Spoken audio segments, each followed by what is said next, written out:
Attention, please. The show starts in 10, 9, 8, 7, 6, 5, 4, 3, 2, 1, go. The electricity here in Columbia, well, has been buzzing loudly all weekend. Passion of the crowd in Williams-Brice Stadium is second to none. And the rave breaks out in Columbia. It is good! Gamecock fans, welcome home. See how it goes, but we'll be ready to go. It's time to root. Let's go, Carolina! It's gone! Touchdown! What a hit! He baked it in! Can you believe it? Gamecocks have won this game! Here are your hosts, J.C. Sherber. Oh, watch him celebrate now! Phil Molinex. My wife doesn't like hanging around losing. And Jamie Bradford. I'm going to tell him, you look like you joined Duck Dynasty.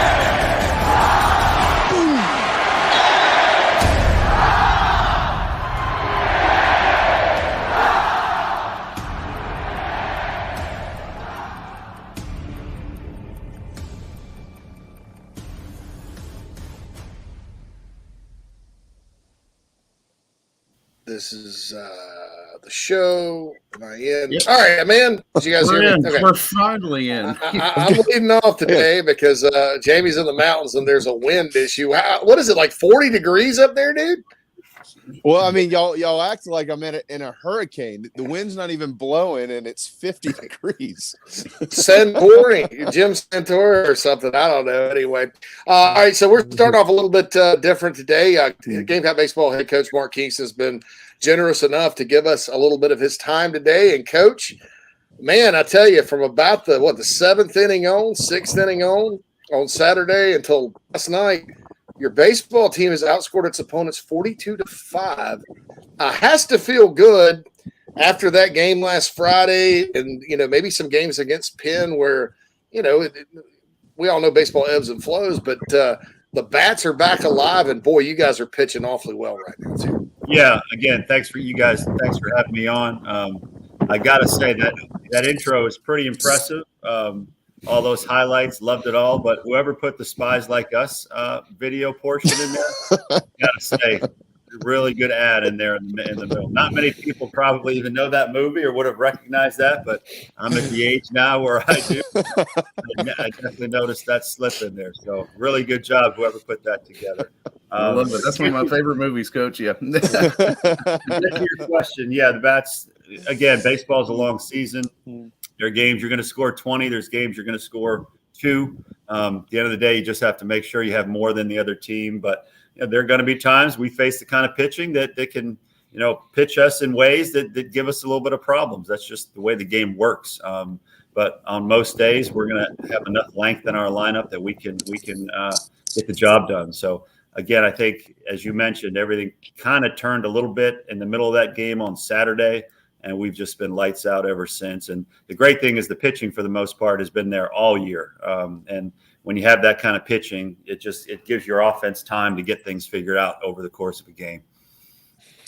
Coach, go ahead. Sorry. Yeah. No, I'll squeeze this in. I don't have much time with y'all this morning, but good to see you. And when I heard that you were going to be popping on this week, I said, okay, all right, I'll jump in there with Coach King. So you're a quarter of the way through the year. That's hard to believe, right? 14 out of 56 are down. We all know what's coming, but you are 13-1, and you've done it a multitude of ways. You've blown some guys out. You've had some close ones. I saw you up there during the Penn series, and that was really your first test of the year. How would you describe your group overall through the first quarter of the season? What have you seen in your eyes? Yeah, I really like this group, and I've been saying it for a while. Even the first week, this team was together in the fall, and we had been out at Fort Jackson, and you could just tell the level of maturity that this team had. It's older guys. We have more older guys. We have guys that have been through a lot of things. We have guys that appreciate where they are, and we have guys that can play the game. At the end of the day, you need guys that can play the game, and we've got a lot of those guys now. We've got a lot of guys that have taken that next step. in their career. I mentioned this at a press conference earlier in the week. The transfer guys are getting a lot of attention, as they should, because they've had a tremendous impact on our program. But it can't be lost on everybody who has gotten and Leafroy has gotten, and all the guys back from injuries. You look at Hicks. Hicks missed all of last year. You see how dominant he's been. Mahoney missed all of last year. You see how dominant he's been. Sam Simpson pitched last night for the first time after missing all of last year with the injury. He was 93 to 95 and looked great. I mean, there's a ton of these stories. So I just like the group as a whole. I like the talent. I like the maturity. I like how they go about their business. And, I think the success we're having right now is just a byproduct of a lot of work that's been put in by a lot of people. And it's a good baseball team. You sort of mentioned this earlier, but I want to dig in. I was actually talking to John Whittle right before we came on, and we were kind of talking about the differences between last year and this year, especially the midweek games. As a hitter, Coach, is it more difficult, like when you guys you don't have the strongest pitcher on the mound or maybe a backline guy, and you got to go get 8-9 runs? Does that cause maybe a hitter to press a little bit when you know that, hey, we got to score in bunches to win this game because we don't, like last year you didn't have any pitching depth. Does that play a factor into it? Maybe sort of like football when a good offense does complement a defense well? Absolutely it does, JC. Absolutely. Baseball is such a mental game to begin with, that when you go into a game knowing, oh boy, we're strapped here, we're not sure how we're going to be able to pitch through these 9 innings, let's hold them down. That puts a lot of pressure on both sides of the ball. And so I think we don't have that pressure this year because we know pitching wise, generally whoever we put out there can get the job done. And it's deep, it's a very fun thing to come to the ballpark with every day, knowing you have that kind of depth. So the hitters can relax. Again, last year, if we would fall behind, it wasn't a great feeling. Now you just feel like, hey, just keep playing, keep leaning on them, and the game will turn for us at some point. And so, yeah, absolutely. I think baseball is a very complementary sport, just like football is. When the defense is holding them down in football, I feel like the offense can try things and figure out how can we score points. Baseball's the same way. If your pitching and defense is holding them down, you may not figure it out in the third inning, but at some point you'll get some. Do you have is there a comparable staff that you can look back on in your career that this group reminds you of? I mean, Miami, anywhere you've been, any team you played on? Yeah, I mean, I've been part of some very fortunate teams, in terms of the success they've had, and obviously the 01 national championship team had great pitching that when I was in Miami. At lights out weekend starters. Now we probably will have more guys that pitch in the big leagues off of this staff than we did that year. Really, nobody pitched in the big leagues off of that national championship team, if you can believe that. But we had 3 great college weekend starters. Our bullpen was locked down, and we had a freshman as a closer that year. George Huguette was his name. We closed that year on a national championship team with a freshman, which it's not inconceivable at some point. Eli Jerzenbeck may be closing out some games. The other best team I've ever been a part of was 05 at Tulane. We were the number 1 team in the country all year, and lost out in Omaha to Baylor. Was the last game we lost in Omaha to Baylor in the World Series. But that was a team that went wire to wire number 1. And we had 6 major leaguers on that team, including at least 3, maybe 4 pitchers. So been a part of some great teams, in terms of the pitching depth. But this has got to be right up there because every guy you roll out there, you feel confident in. Yeah, for sure. What's your message to Mark, the team, Coach, as you've started the season off, I guess, as well as you kind of figured you would, or would want, and just to keep these guys, focused, committed to what it is that how you want to finish the season. What's the message here before you're about to get ramped up into conference play? Baseball is just a sport because you play so many games. You just have to go day by day. And I know that sounds like coaching cliche, but you just have to focus on today. You do. It's all coaches say it, but it's true. You don't focus on May when you're in March. We're just going to do everything we can today to prepare. Today's going to be a lighter day for our team because we've played, again, this is another week where we have 8 games in 10 days. So the key is to not overwork them on the non-game days. So today's a very light day for us. And then we just let them know, hey, we got another game tomorrow. Make sure we come out and ready to go. And this has not been a team that you had to overly motivate because they just love to play. They love to be together. And again, when you're a good team, that kind of creates its own momentum. Do you feel close? Because you've got the series coming up this weekend with Bethune-Cookman and one more midweek, and then you're into conference play. And I know y'all been using the first few weeks, kind of trying to get things figured out. Do you feel like you're close to where you want to be? I do. I think we're closer now than we've been at any point in this season. I think the lineup you saw last night was probably pretty similar to what we need to roll out there to be at our best, and offensively and defensively, that combination. You'll still see a little bit of platooning. You know, when we face a lefty, you may see a French traded out for a Horning, just to get one more right-handed bat in there and also to give Cole a rest from catching. So I think you'll look at that. But I think the lineup you saw last night probably is our best look as it stands right now. Pitching-wise, the bullpen will continue to play with some things, but I think we got a better feel for what we want to do there in terms of having Hicks and Jerzenbeck back there now to complement the guys that were already there. Just think that gives it a really good look. And so you're never completely where you want to be, and you're always evaluating things, but we're as close now to where I think, the top end is for us as we've been at any point during the season. Is Veach the closer?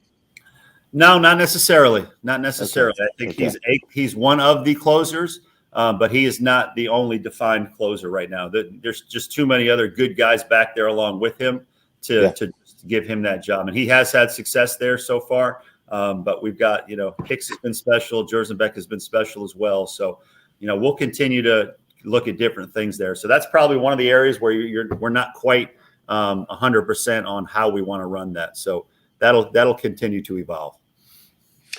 Hicks was filthy on Sunday in long relief. I mean, that was whoa.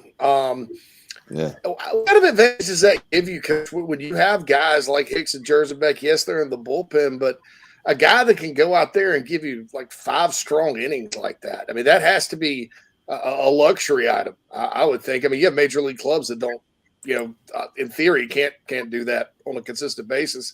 And you got 2 guys, maybe 3 or 4 more than capable of doing it. Yeah, well, I'll answer it like this. First of all, the fact that Eli Jones and Matthew Becker are more than capable Tuesday starters allow you to do that, allow you to put those guys back there for the weekend. So that's important because if you didn't have an Eli Jones who was capable or a Matthew Becker who was capable, then you'd have to start Hicks and or Jerzenbeck in those midweek games, and then that thins out your bullpen a little bit. Having Jones and Becker be good enough there to help us win those games allows you to put those weapons in the bullpen, and you nailed it. They're both starting pitchers that you are now using in the bullpen, and they can give you 4 or 5, just like that. And Landon Sims is the guy that everybody knows about from Mississippi State a couple years ago.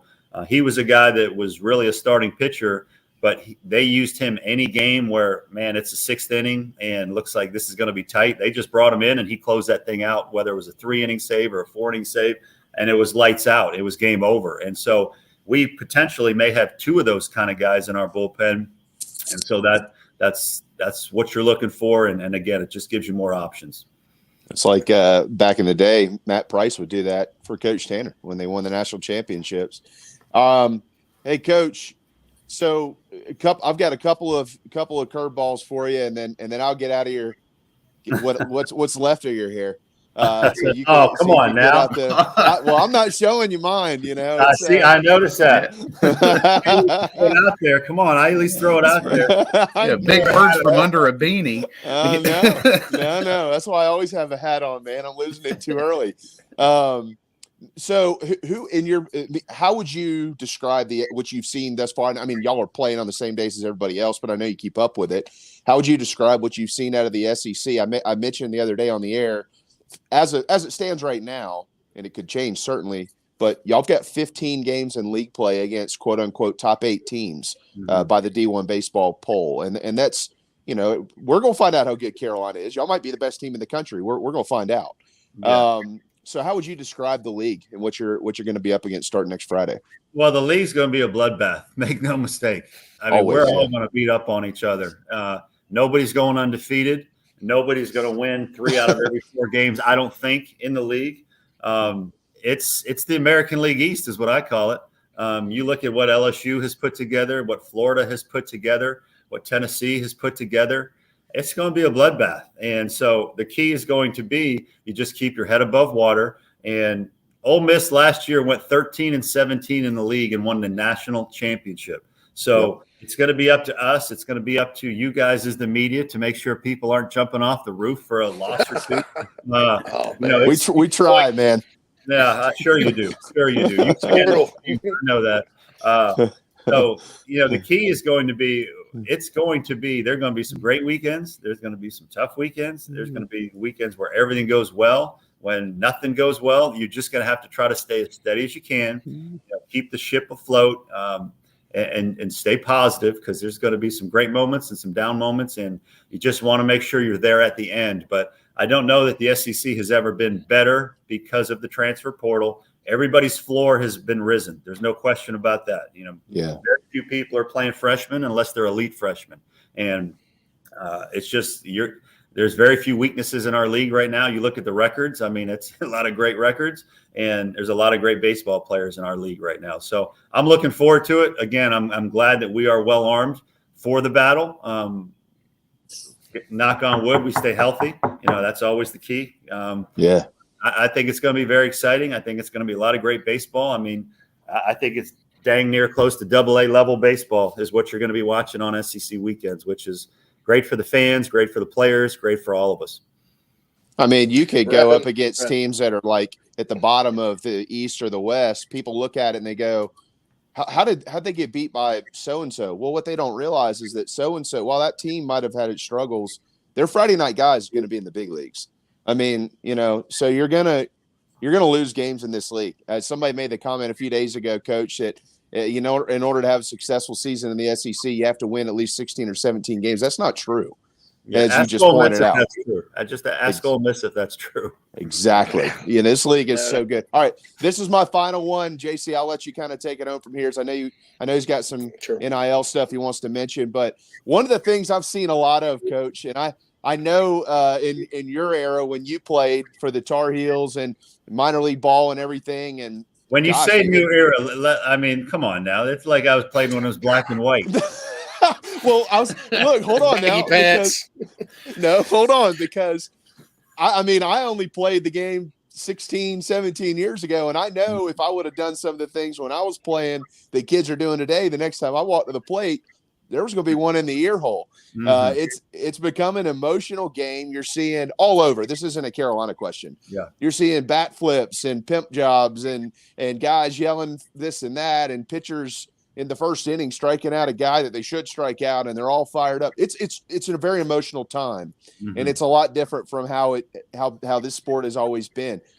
Have you adjusted to that? Like, I just want to get your thoughts on it, because I mean, as a coach, that's not something that y'all really did unless there was one big moment to win a championship or something. So how do you adjust to that?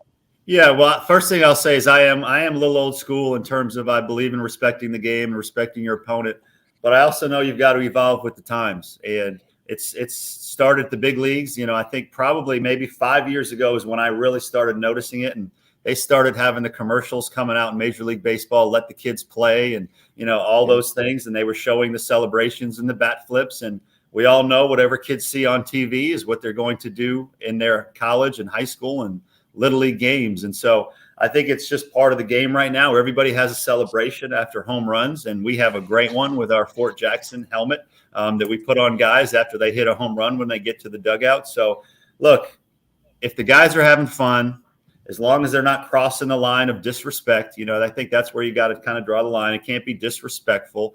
But I'm going to let our guys enjoy it. I'm going to let our guys have fun and play with passion. I just think that's what they want to do. And as long as they don't cross that line, I'm totally fine with it. It's being done everywhere else. And as we tell everybody else, we're not going to show anybody up. But if other teams want to, fan the flames a little bit, we'll be there for the fight too. So we're not going to back down from anybody, and I'm not going to stop our guys from playing with passion and enjoying what they're doing. Yeah. Coach, Jamie mentioned NIL. College baseball is fascinating to me. It's probably someone that's involved in that space. Probably my favorite sport to deal with because, I've never been a fan of the 11.7 scholarships. It's another topic for another day, but I think it's fundamentally wrong. But, NIL is a great way to kind of take care of these guys that are really hard and to let them brand themselves and market themselves and all that. How much of a factor is NIL with your program right now? And, what can you kind of tell us about, how it's helped your roster or has it been a hindrance or just kind of walk us through that with baseball? Because we hear about it for football. We know about it for basketball, but from a baseball standpoint, what's your take? Well, it's huge for us. And I will mention Carolina Rise has been a huge impact in our program. If you don't have good players, you don't compete, bottom line. And these days, as you mentioned, the 11.7 scholarships is not near enough for what baseball players deserve. We have 35 players, only 27 of which can get scholarships. And we have 11.7 scholarships to divide up among those 27 guys. So you're talking about the average player on our team is paying half a scholar or half his way to come here. It's ridiculous. It's totally ridiculous. And the NIL market has allowed us to help kids afford to come here. It's helped kids to want to stay here. There are guys on our team that would not be here probably without the NIL. And Carolina Rise has been a huge part of that. We had 3 draft picks last year that decided to come back to South Carolina. I don't know that happens without the NIL. And as we look around our league, there's some unbelievable investments being made into baseball programs. I won't mention them by name, but it's probably pretty well known out there. And you're talking the hundreds of thousands of dollars that are going to players and programs. And so NIL for us is going to be huge. It has been huge for us this year in terms of who we were able to retain and the impact they're having on our team. But as we move forward, it's going to be even bigger because it's just going to be part of the process of putting your team together. So we appreciate Carolina Rise very much, and everybody that's helping to facilitate that and help our players is a big part of what we're doing now and what we'll do moving forward. All right. Well, thank you, Coach. Yeah, we're glad to help. And certainly it's kind of, I've always been a baseball fan, but, I kind of got to admit, some of the kids that we do have with Carolina Rise, it makes me feel good when they hit a home run or strike somebody out, because I'm like, oh, yeah, we helped that guy or whatever. And so and they're good kids. Yeah, and they're really, really good. It's a pleasure. It's been a pleasure to work with baseball. It's not that the other sports aren't, but I think it means a whole lot, to those guys. And it's because of the scholarship thing that I've never liked. So I'm definitely with you there. Well, again, and I'll tell you, we have guys on our team that are having tremendous impacts that are walk-ons on our team, if you can believe that. And so that's why the NIL is so important to help supplement those guys' affordability of going to college. And as we mentioned, it helps guys not have to rush off into pro ball because they just can't afford to pay for college anymore. It's huge. It's huge. We'll find a time in the summer, Coach, after y'all get home from Omaha, and we'll do a round table about how to fix some of the things in college baseball, because the 11-7, the coaching situation, has been a joke for years. We all know it, and we'll do our best to give you a platform to do what we can do. Okay. Well, JB, I'm sure the NCAA president can't wait to hear your thoughts on that. Yeah, he can't. He loves our show. He loves our show. Call up Charlie Baker. Hey, I've talked to that. I had that guy on my show a few years ago on ESPN, Emmert, and we had the president of the college football guy. This, he's, what I'm saying, Coach. There's a lot behind the scenes. They're figureheads, Look, one of the governor of Massachusetts is not a Red Sox fan, though. Because that's who's taking the job, Charlie Baker. He was the governor of Massachusetts. Yeah. So what are the chances he's not a Red Sox fan? So I don't know. Maybe he likes baseball. All right, Coach, we'll let you go. Appreciate your time as always. Thanks, man. Best of luck this weekend against Bethune and on into SEC play. All right. Thanks for having me on, guys. Appreciate you. See you soon. Thanks, Coach. Thanks. Always nice to catch up with Mark Kingston, isn't it, guys? for sure, man. Yeah, He's Mark's always good. Great interview. That's twice. He always kind of points things out. He's a Spies Like Us fan. He's 13-1. Well, and he 13-1. He doesn't. If Coach King is ribbing you, that's a good thing. Some of these coaches I like it. that they don't know how to have conversations, but he likes to joke with everybody, so that's always good. All right, so JB, show us the view one more time, man, before we break. Yeah, give us one more little jealousy. Give us one more mountain view. Come on. Oh, jealous. Hold on. Let me figure this out. I can't remember how to do this. I just turn it around here. Yeah, there you go. Wow, look at that. Beautiful. Love it. Oh man. Anyway. All right, JB, we're holding it down here. Can't wait to see you next week. Enjoy the rest of your time in beautiful Maggie Valley. Yep, y'all have a fun next couple of days, and if you need me, you better get me before about 4:00. Feel you there, brother. All right, we got a break. Right back after these messages inside the Gamecocks, the show. The preferred sign partner of Gamecock Athletics is Signorama Columbia, and they should be yours too. A full-service sign company that handles design, production, install, and service, Signorama Columbia has helped to bring to life the perfect vision for so many all across South Carolina. Owned and operated by proud Gamecock alumni, they can handle all types of signage, including interior and exterior, vehicle graphics, and more. Go to Signorama.com and find the West Columbia location, or call them at 803-407-9284. Bring your brand to life with Signorama Columbia, and go Gamecocks.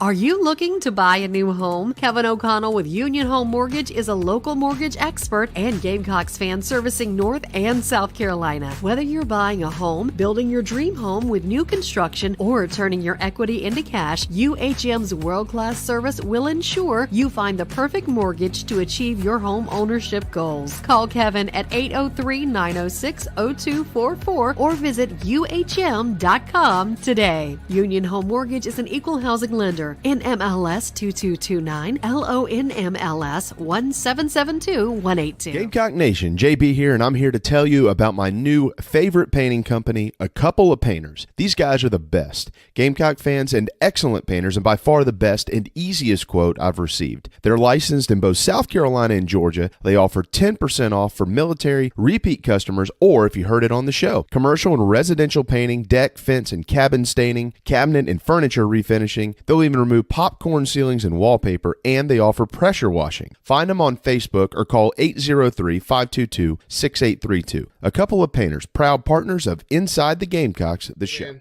are you sick and tired of your business computer guy? Yes, he takes forever to call me back and doesn't always respond to the requests. Yeah, same here. I'm paying him good money. I constantly have issues, and I'm worried he's not backing up my network and securing it properly. Oh, I feel that, man. My head hurts, but I have a good lead on a good idea. I'm calling your boy Matthew Odom today from Heritage Digital. Heritage Digital is an IT firm that specializes in making sure your IT network runs like a dream. If you have 1 or 500 employees, it doesn't matter. They do it all for one monthly fee and have clients from South Carolina all the way to California. Yeah, I heard that monthly fee's low too, so I don't know why I didn't even think of that. Do you have 843-699-1001 as Matt's contact number? Yeah, man, I sure do that. Or you can go to heritagedigital.com. Man, I hear they do a no-cost assessment. Boy, this will help me. Yeah, I bet. I'm getting on that and encouraging everyone else to do the same. Heritage Digital, 843-699-1001 or heritagedigital.com, a proud sponsor of Inside the Gamecocks, the show. This is former All-American shortstop Drew Meyer, and you're listening to Inside the Gamecocks, the show. Go Gamecocks.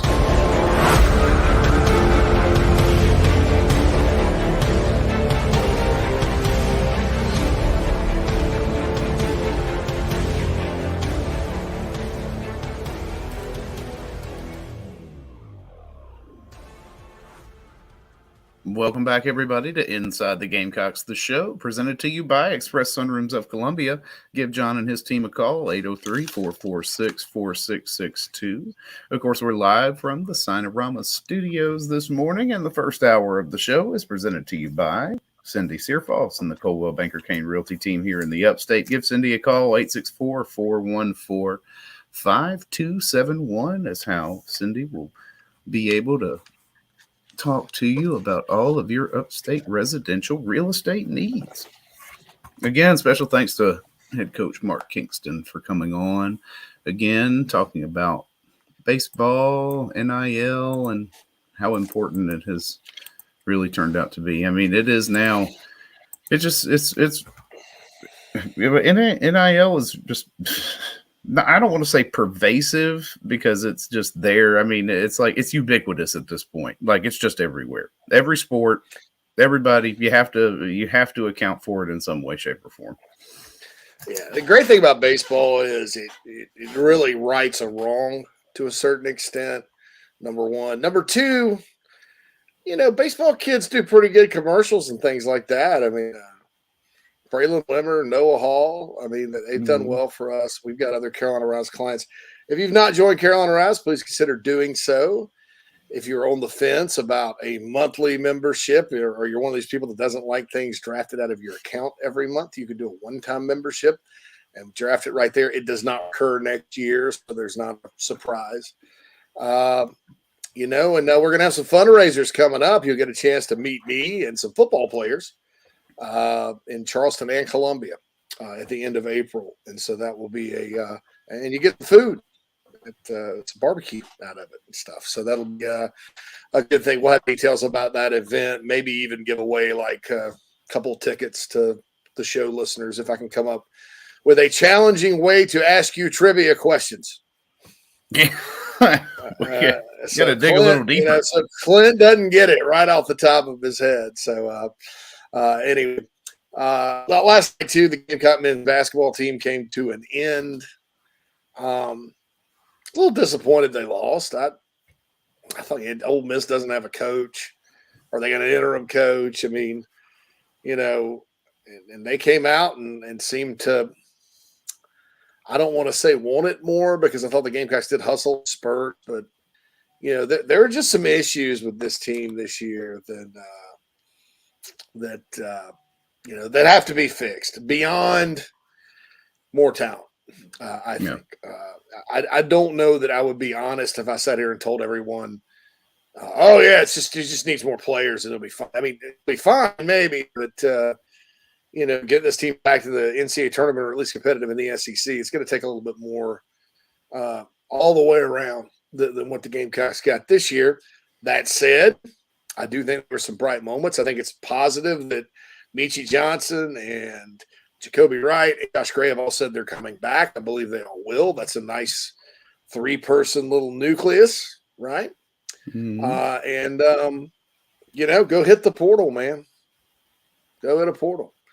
Go hit the portal and get some guys. Zach Davis, I think with another year will be better. Daniel Hankins Sanford maybe as well. So there's 5. We'll see what happens with the rest of the roster. So we'll see what they do. I think it's smart right now with, we just talked about NIL with baseball. Basketball, it's tough sledding right now with what some of the other schools are putting in it, especially some of these basketball schools. Basketball only, they don't have football. Their big boosters are just all in on hoops. I mean, your Gonzagas of the world, right? But I think there's a chance. I think it's smart to go look in the Southern Conference and other leagues like that to see who maybe wants to come up and get an opportunity. And before people laugh, I'll remind you that in football, which is arguably a harder transition, that strategy's worked out pretty well for the football staff. Heck, you could say baseball too, because some of these guys have come from the lower levels up or whatever. Some of them haven't. Cassis came from obviously Vanderbilt and, all that, because Caleb Denny started in Arkansas and then went to Oral Roberts and then came in. But, so we'll see what happens with Lamont Paris and his team, 11-21. They did tie the school record for losses this year, but did not break it. And there's no chance that Gigi Jackson comes back before anybody starts to speculate on that. Yeah, really. Sure, he's got to announce, there's going to be a big respect my decision announcement and stuff, but and it's not necessarily even about South Carolina or college basketball. It's about what's going on in the NBA with the collective bargaining agreement. And so I would be relatively stunned really stunned if he came back. And I can't blame him. You know, there's a reason he came to college early, and it was to kind of get in front of the new CBA. And so I think, hey, you know, that was what it was. Wish his season would have gone a little better for him. But he's going to have to be coached, and not just for 1 year. You know, he's got a long way to go.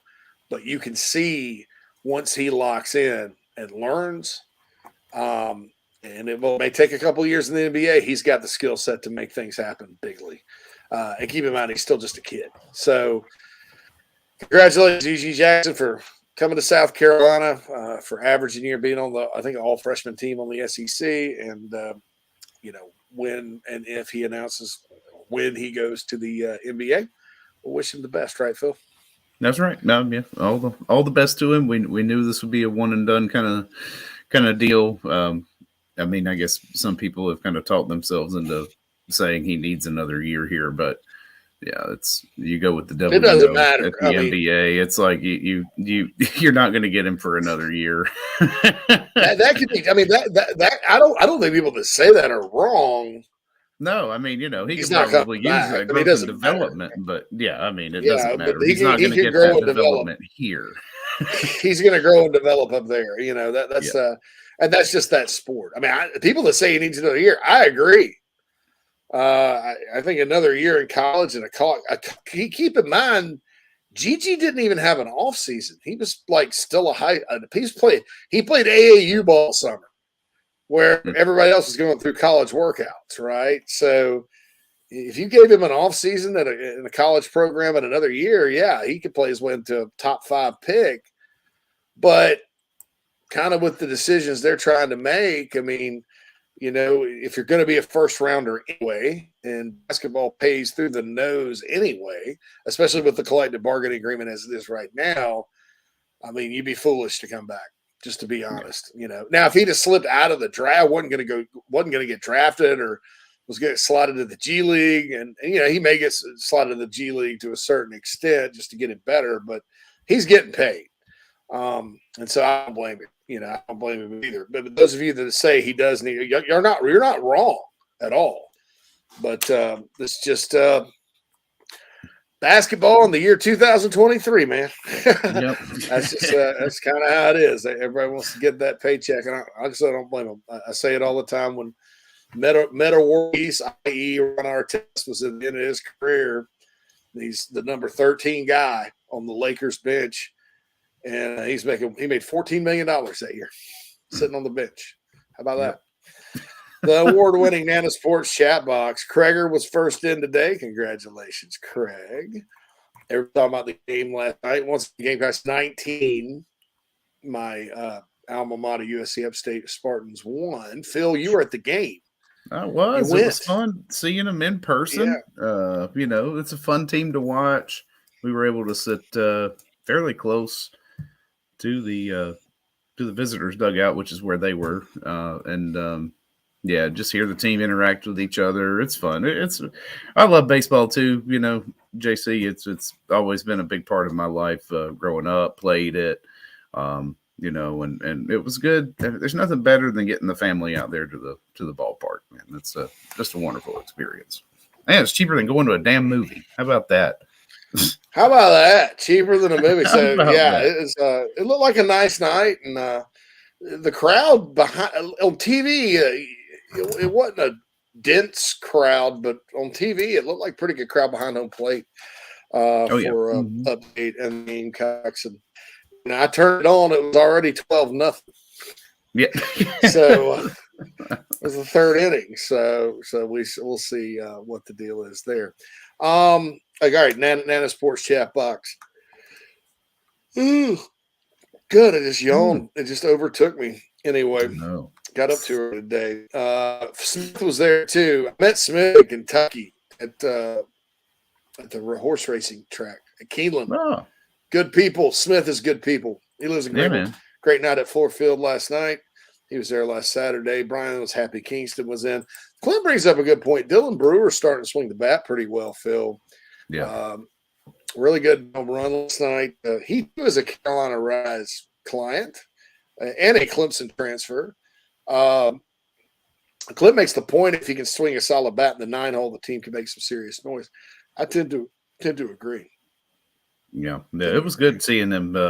He smashed that ball. There were a couple of balls that were hit hard, and I think if there was some more wind out, then they would have flown right out. But also good to see Horna get off the schneid, man. It was like he came up to the plate and, knocked one opposite field that looked like it was going over the wall and just barely missed it. But the left fielder also barely missed it too. So stand-up double, bases clearing. It was nice.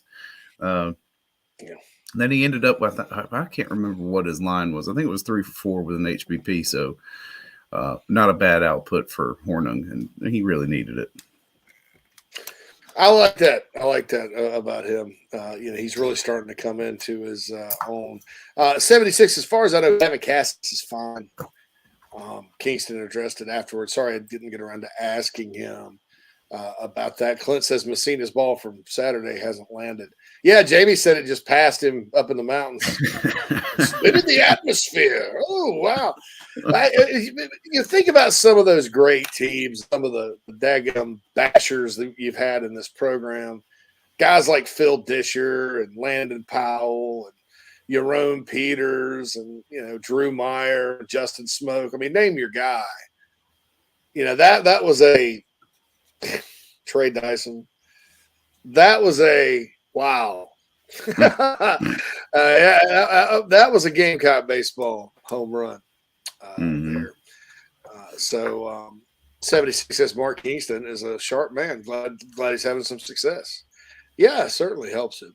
Howard says they still have Ghost Town in Maggie Valley. Scary. Last time I was in Maggie Valley, it was kind of overcast and cloudy. And then the chairlift to take you to Ghost Town is still there. And it just kind of ascends into the clouds. I mean, you want to shoot a horror movie? Shoot it there. And an abandoned amusement park, man. That is kind of scary. Yeah. And you take the chairlift into the sky to do it. It's just like kind of crazy.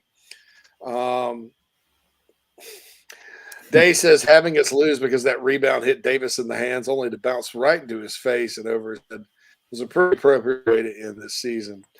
Yeah, old Zach Davis, he gets excited. You remember the end of the Georgia game too? He just dropped the ball, fumbled. Fumbled, yeah, that's a fumble.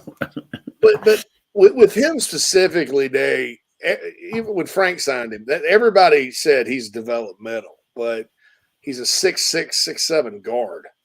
That once he kind of figures it out and settles down, he's going to be a pretty player. Clint's the DJ Mack kid from Wofford would be a strong addition. Yeah, DJ Mack, 6'8", 240, kind of that stretch forward, good shooter. Day says we need NIL to get Mack. Yes, that's true, probably. I'm sure he's not wrong. Clint asked where you were sitting, Phil. Oh, we were in 104, 3 rows behind the visiting dugout. Oh, yeah, we're right there. Yeah, my oldest daughter, became a fan of Mr. Becker last night. I don't think it had anything to do with the way he was playing. I teased her all last night too. I was like, I'm gonna say something to Coach King tomorrow. She's like, don't you dare. That is funny. So Matthew, Becker, you got yourself a fan up here in Greenville as well. So Garrett's Gaunt, Clint mentioned. That's a good one right there. Brian says, I've been watching the Yardcocks on the SEC Plus by casting to the big TV. My wife has gotten so into it. She's looking at us getting tickets to see them when they come our way to Arkansas. Man, there's a lot worse places in the country to watch a baseball game than Baum Stadium in Fayetteville. Mississippi State, Ole Miss, Carolina, Arkansas have probably, and LSU, how did I forget them, have the best atmospheres in the league, I think, baseball-wise. By a good portion. I mean, not that every place is pretty good. When Tennessee's winning, their fans show up. They'll show us tiddlywinks. I'm not got no Rocky Top tiddlywinks now. Rocky Top tiddlywinks. Rocky Top. Anyway. So yeah, I would go, man. Let us know. Send us a picture of how it is with that. All right. So got more Nana Sports chat box coming up. Chris Phillips. I had the Spurs Up show this morning. He's kind of out of town, so he did the Spurs. He's moved the Spurs Up show back. So he's about to get off, and Chris is going to join us for high energy Thursday at the top of the hour. So we got one more break. Going to come back. Going to answer some of these questions in the Nana Sports chat box. Going to rock and roll, and then going to talk to Chris. How about that? This is Inside the Gamecocks show. JC Sherbert, Phil Mullinax, as JB is in Maggie Valley, about to pop open a latte, as our friend Lance Player says. Back after this. I love the smell of napalm in the morning. Easy. He's got a tiger by the tail, he has. He better hang on, too. People have spoken. Nana's Porch was voted the third best food truck or trailer by the Charlotte newspaper Public Poll. Also, their pimento cheese, took third in a contest exclusively for products made in the state of North Carolina. I will let Noah Hall tell you about the rest. Nana's Porch, Southern cuisine with an uptown twist. We're well into the new year, and the days of being back in the pool and boat are quickly approaching. Many of us don't have the time to hit the gym, but Charleston Fitness Equipment can change that for you. Outfit your home with a treadmill, elliptical, or my favorite, a home rower that allows you to row with the pros all over the world. They have free weights, home gyms, flooring, and much more that makes keeping or getting in shape much more convenient. Located in Mount Pleasant, visit charlestonfitnessequipment.com for more. Get in shape like our Gamecocks. Charleston Fitness Equipment, proud partners of Inside the Gamecocks. Gamecock Nation, do you need a place to stay for the big game? Many hotel booking engines keep all the commissions, but at Fan Plans, you support Inside the Gamecocks, still earn your hotel loyalty points, and you receive an email with direct confirmation from the hotel. Whether you are visiting Columbia to cheer on Carolina or hitting the road to follow the team, get in the stands with Fan Plans. Family vacations, a new car, a new boat, all cost money, but you don't necessarily have to make more to afford any of that if you can save cash that's flying out the window now. iHelp Consulting can help you finally get the kids to Disney World, upgrade the minivan, or drop that new boat in the water next summer. Let Daniel and iHelp Consulting consult with you. No fees, just savings. You pay them a percentage of those savings. Save on essential services, credit card fees, you name it, let them find it. These folks are incredible. iHelpConsulting.com. How can I help you? This is Coach O. Now back to the show. Go Tigers in the song.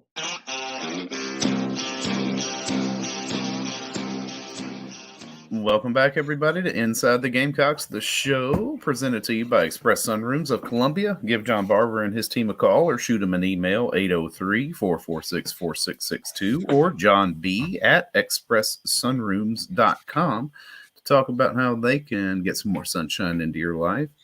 And while we think about JB up there in Waynesville, we've got the Traveling Country Club, which I'm sure he is going to be taking part of. Here, Traveling Country Club is, excuse me, I got something in my throat there.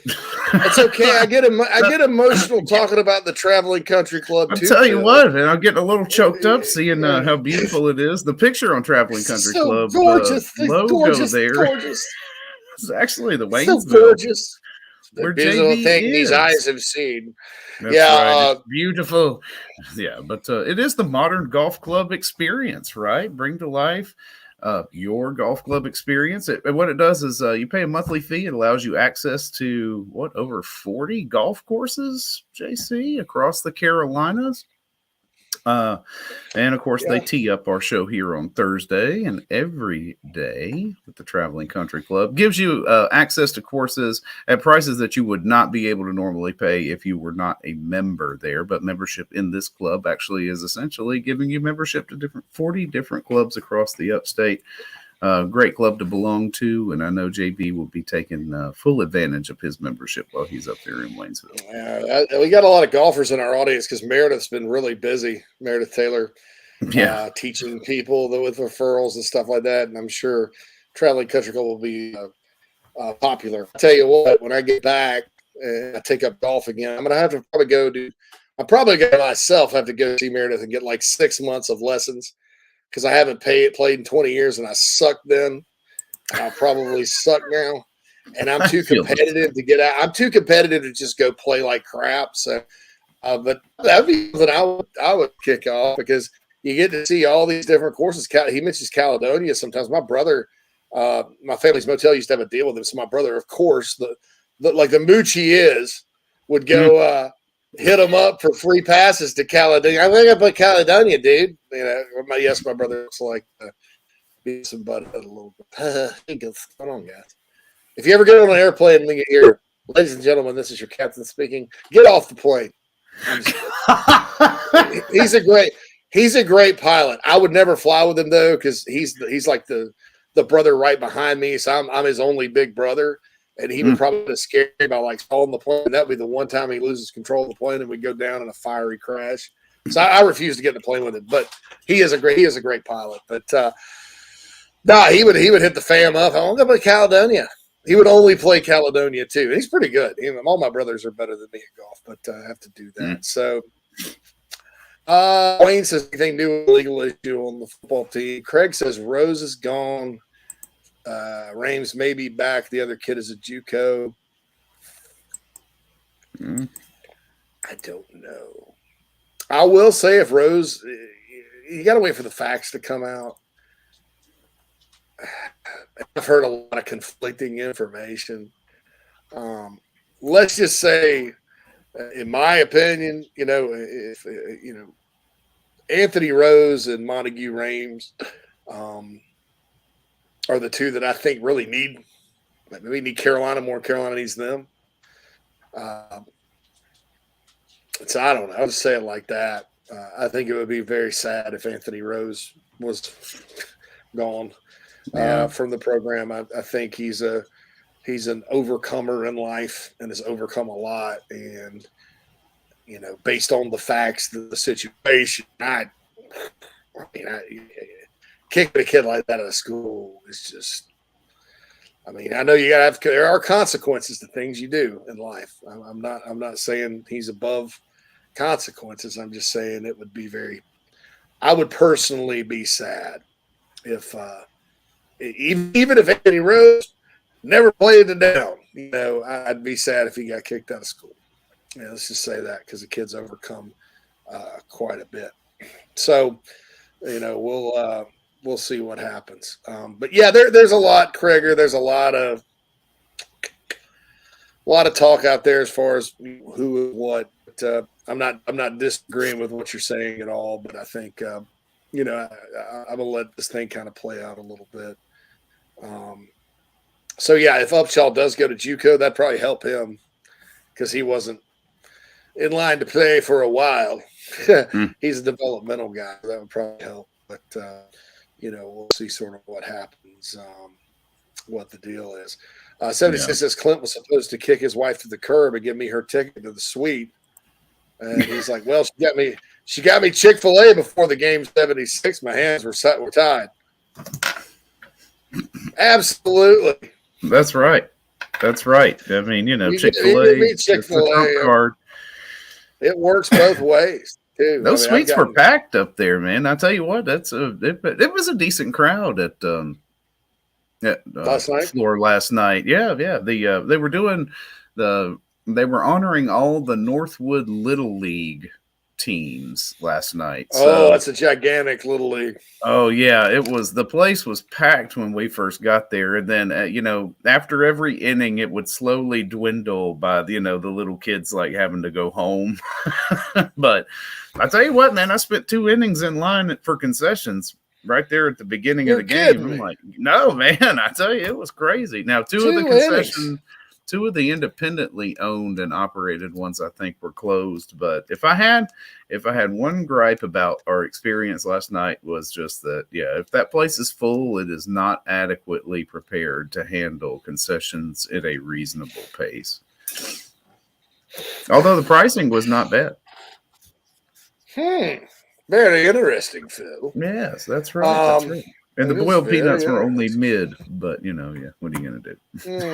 Well, at least you can get boiled peanuts. That's true. John says it makes a good point. JC needs to explore other internet companies. I enjoy the show, guys. I've noticed I'm getting a little circle going on here, John, and you are a little. We just bought a new router, and most days it's fine. And today the kids aren't even here, unless the oldest got like some kind of PlayStation game downloading downstairs or something that I don't know about. I have no idea why my internet's crappy today. The wind's not even blowing. I mean, it's Xfinity from Comcast. I mean, it's the best you can get. I don't get it. Who? Anyway, Big Slam Jamma says, "Am I crazy, or do we not sing the fight song lyrics?" You don't really sing the Gamecock fight song lyrics because they're hard to sing. It's let's give a cheer. Carolina is here. The Fighting Gamecocks lead the way. And then the most Carolina line of the whole damn song, it's who gives a care if the going gets rough? Because when it gets tough, that's when the Cocks get going. Yeah. Held to our colors of garnet and black, and Carolina fight have we. And then the next part, it doesn't match music. So Quantrell has Spectrum and says it's bad. Man, Spectrum's supposed to be top of the line. I've had AT&T before too, which is like it seems to be good. But the Key is a good router. We just bought a new one. I mean, I don't understand. I don't understand. My tiny brain can't comprehend this. Ranger Clan will respect this net, this internet. I don't have the bandwidth to understand bandwidth.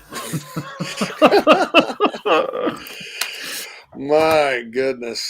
So I don't know what's going on there. Chris Phillips from the Spurs Up Show is going to join us after the top of the hour today for High Energy Day. Dawn Staley, congratulations to her. She was named a Naismith Coach of the Year semifinalist. I'm like, why don't you just go ahead and give her the award? I mean, look, like the guy from Virginia Tech. Virginia Tech, I don't think historically has been a powerhouse in women's basketball. He's overachieved. I could see, because I think it either needs to be like the best coach in the game, these coaching awards, or like, the dude or the gal that wins it all, or it needs to be somebody that's massively overachieved. I think that's there's only two ways to go. And I lean more towards the massive overachievement. Like, who was Kirby Smart's Coach of the Year in the SEC last year? I'd have probably gone with Josh Heupel or Shane Beaver, if we're being honest. I would have gone with probably Sam Pittman in 2020, even though he's 3-6, because those were 3 league wins. Arkansas had lost like 20-something straight daggum SEC games, and he was a last-second kick away from winning 5 of them. Yeah. But I don't know who votes on these things and what the criteria is. It seems to change year to year. But this year, if Dawn Staley goes undefeated, because in basketball, man, if you go undefeated and win the national championship, there's really no other storyline, narrative, accomplishment that compares to you, because it's so rare to do. We talk about baseball not being an undefeated sport. Basketball isn't either. You're going to lose some along the way on basketball. I bet Gino won it on his undefeated season. Berg says, oh, man. Let's take shots at Gino. Gino. Berg says, pony up from Xfinity, dial up to gig speed. I do. I have the fastest you can get. I've called it. I don't know. It may be one of those environmental things. Like, the state has weird environmental laws, or the ones that we're not used to. Like, we bought a new dishwasher because it took 2 damn hours to wash the dishes, right? Well, come to find out, in Illinois, those are the specs. You don't get to wash the dishes in 40 minutes. You don't get no fast cycle there. They won't let you do it. They throttle you back. There's no fast cycle because of the environment.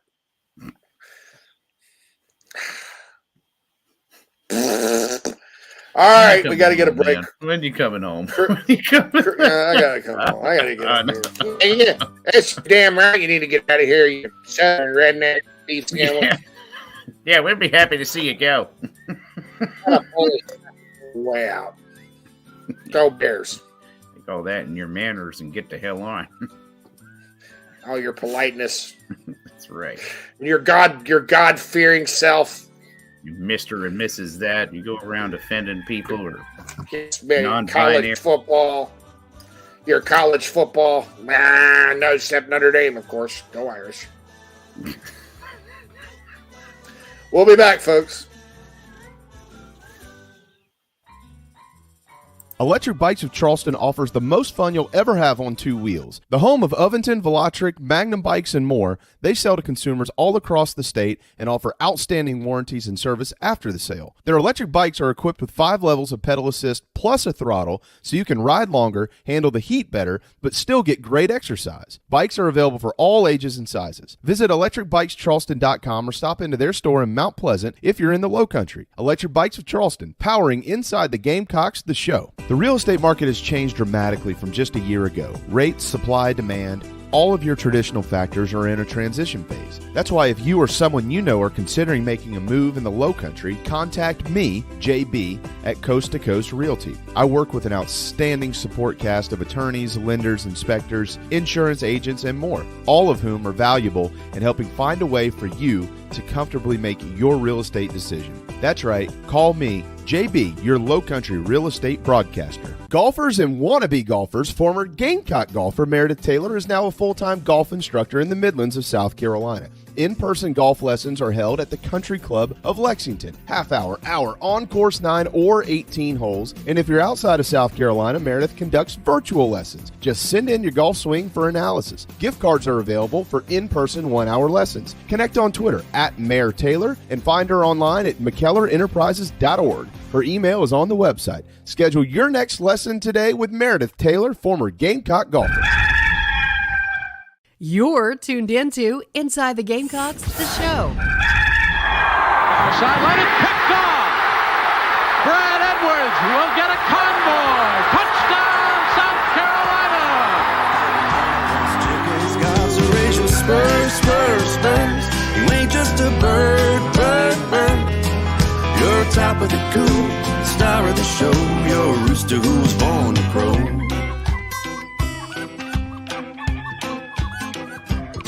Well, I bet you wonder when you win or lost a step or two.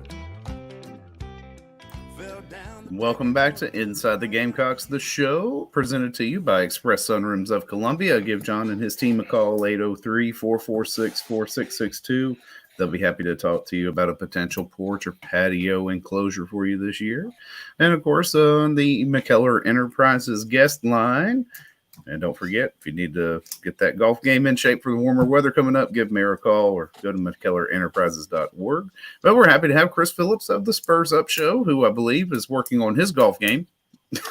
I am, yeah. Some of the social pictures I've seen, man. Yeah. Yes, actively. So, no, Tuesday, obviously, I was not playing. We were down at the Players' Championship down in Jacksonville, just checking out some of the golf, and man, those guys are good, man. They make it look so easy, don't they? And then you get out there, it gives you that itch too. You're like, I got to hit the golf course, and then you get out there and you're like, this game is incredibly hard, and I maybe never want to play again. But no, I've admittedly been using some of my afternoons to get out to the driving range and play a little bit. And I actually played competitive golf growing up till I was about 16. A lot of people don't know that. My dad played college golf at USC Aiken, so the golf runs in my blood a little bit. And I played high school golf till I was a freshman. And at that point, I chose between golf and baseball. And I loved golf, but I had a passion for baseball. And I'm glad I did because, baseball is one of those games you kind of have a small window to play it. But golf, just play forever. So anyways, enough about my golf game and the struggles it is. But guys, I love the new tune. Love the new tune, by the way, coming in. That was a catchy tune. I like that. I need to add that. That's Michael Haney. Is it really? I love that. That was nice. That was nice. Yeah, he wrote it with Patrick Davis, so it's a part of the big Gamecock music collection. So it's something else. And of course, Michael and I do the JC Morgan podcast together. And we're recording one this afternoon, guys. So those of you that like JC and Morgan, let me know. Well, Chris, we'll start with basketball, just kind of wrap up the season. We mentioned it sort of in our first hour, but, like to me, like we were talking earlier, the positives are, hey, Michi's coming back, Jacoby Wright's coming back, Josh Gray's coming back. I'm still a Josh guy. Man, he's just like one step away.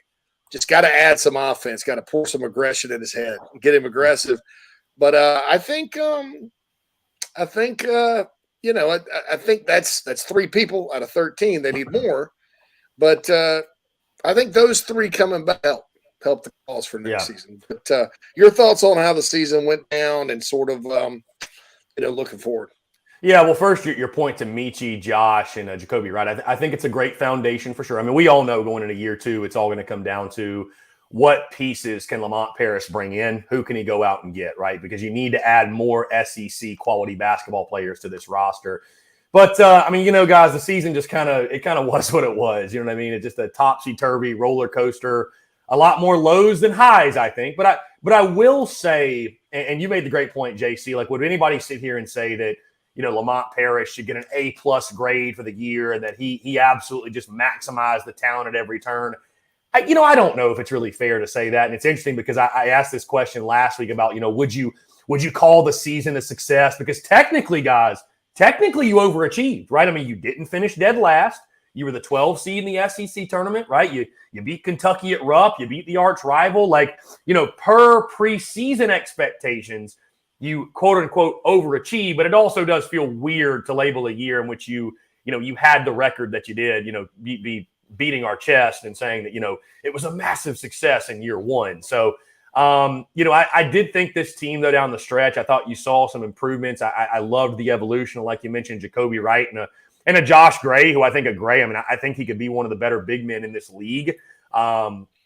But, all in all, again, year 1s are always special for new head coaches, even when they're tumultuous like this one was, because it's just the beginning of a new era and you look for any reason for optimism and hope and things to cling to. But it was an interesting year, no doubt, with G.G. Jackson. And I posed the question last night, do you feel like what are your feelings on his tenure at South Carolina? Because I'm like you, JC, I'd be absolutely shocked if he was back. It's probably over. And, there were certainly the highlights. And I think there were moments where G.G. Jackson showed you why he's a potential lottery pick and a guy that, it'll be really cool when he's hopefully in the NBA one day and we can say, hey, that guy's a Gamecock. He's a South Carolina product.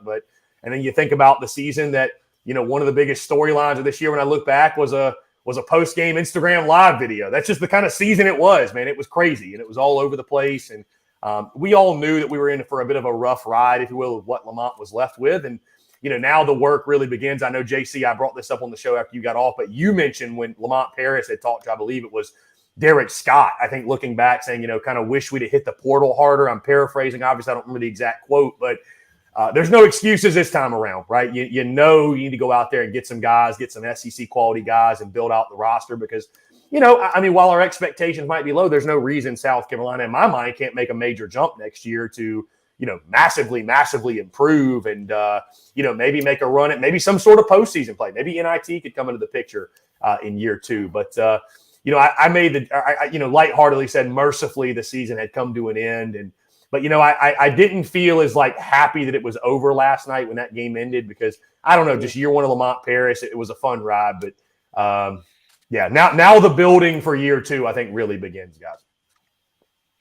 So that country song, One More Day, last night, which I wasn't a big fan of the song, but anyway, they overplayed it. But I was just kind of hoping for one more, on the flip side, on the flip side, we don't have to watch us lose to Tennessee by 40+ for the 3rd time this year. So there's the positive. There's the positive.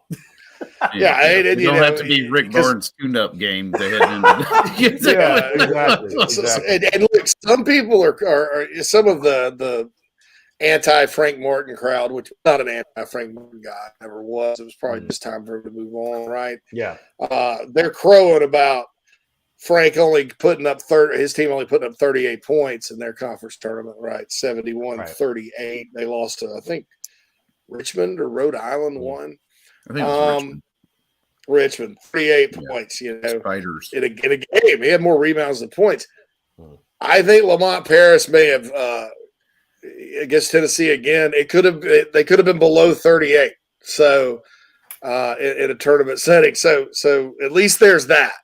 Carolina did not just score 38 points, and you have to worry about Tennessee embarrassing you yet again. And that's one thing that has to change, Chris, in my opinion, from a coaching and mentality standpoint, is this team next year has to play better against teams that want to get in their face and guard them. They just fell apart. Any of these big-time defensive teams, they just seem to fall apart this year. Wouldn't you agree that that's one thing overall that has to get better, whether that's personnel-wise, coaching-wise, mentality-wise, mindset-wise, what have you. When teams decided they were going to get in their grill, Gamecocks didn't have a lot of answers this year.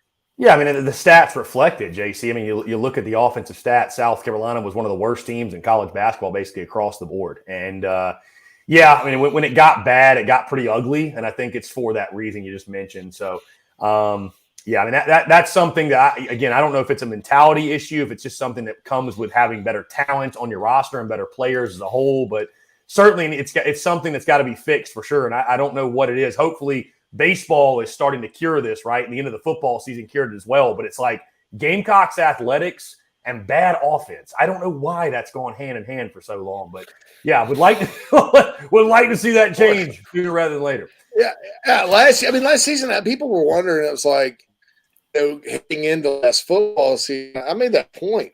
I was like, look at the, I say 4 major sports. I include women's basketball in it because the sports that are on that can possibly be on national TV. How about that? Right. Except for a championship or something. And I thought about it. I was like, football team half the time couldn't, or baseball team couldn't hit it.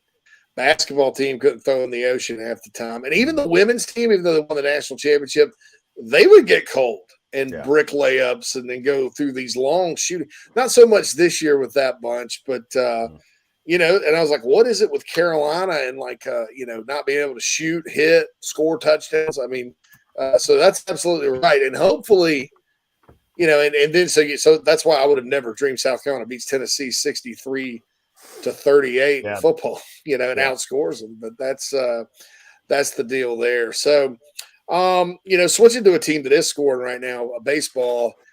Man, I said on your show earlier today, I'm glad nobody looked at my phone around the 7th inning on Saturday when the Gamecocks got behind 7-3 to Clemson. And, I thought they were toast because many, many times, right, in the teams that aren't good, I don't think we knew how good kind of was or wasn't, before the Clemson series. I think it was promising, but that was it.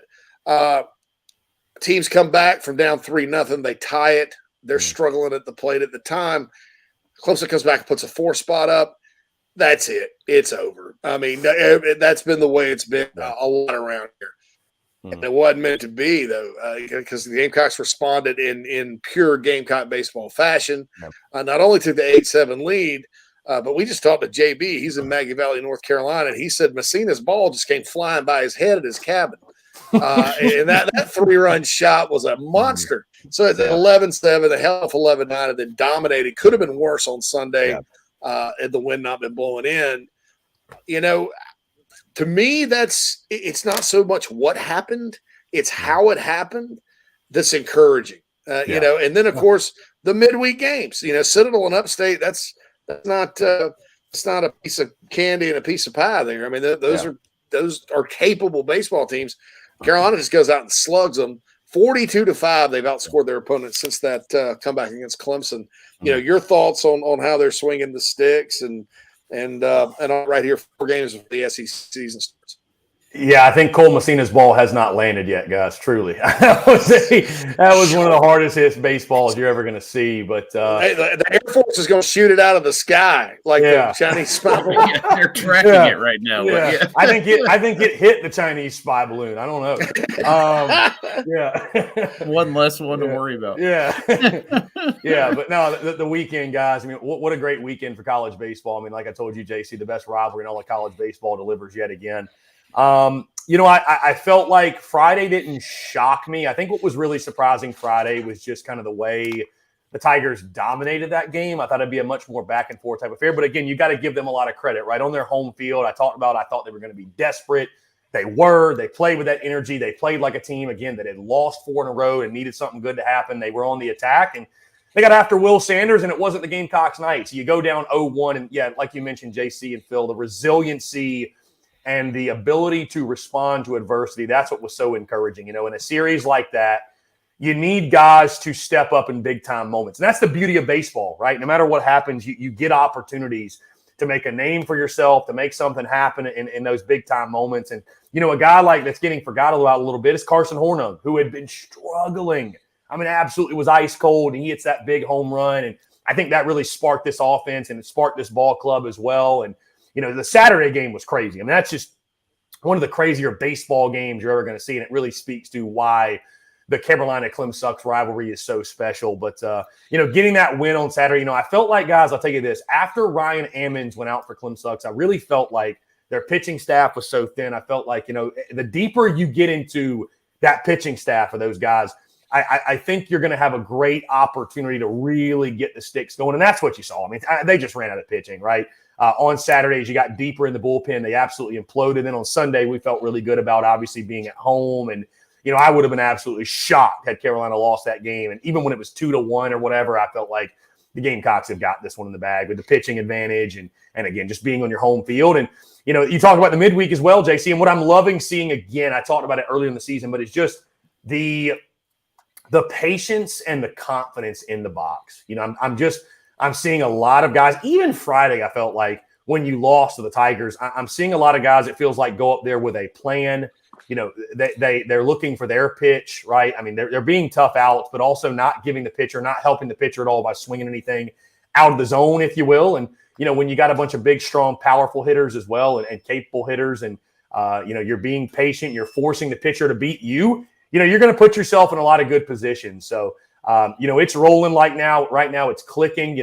They made me look foolish as 2 days ago. I said, hey, don't be surprised if this is the week where you lose your first midweek game. And boy, did they respond to that ever. I mean, I didn't see 19-1 coming last night. I can tell you that. So, you love to see it, as we get closer and closer to SEC play. I think we're all expecting the sweep this weekend. I'm picking the sweep.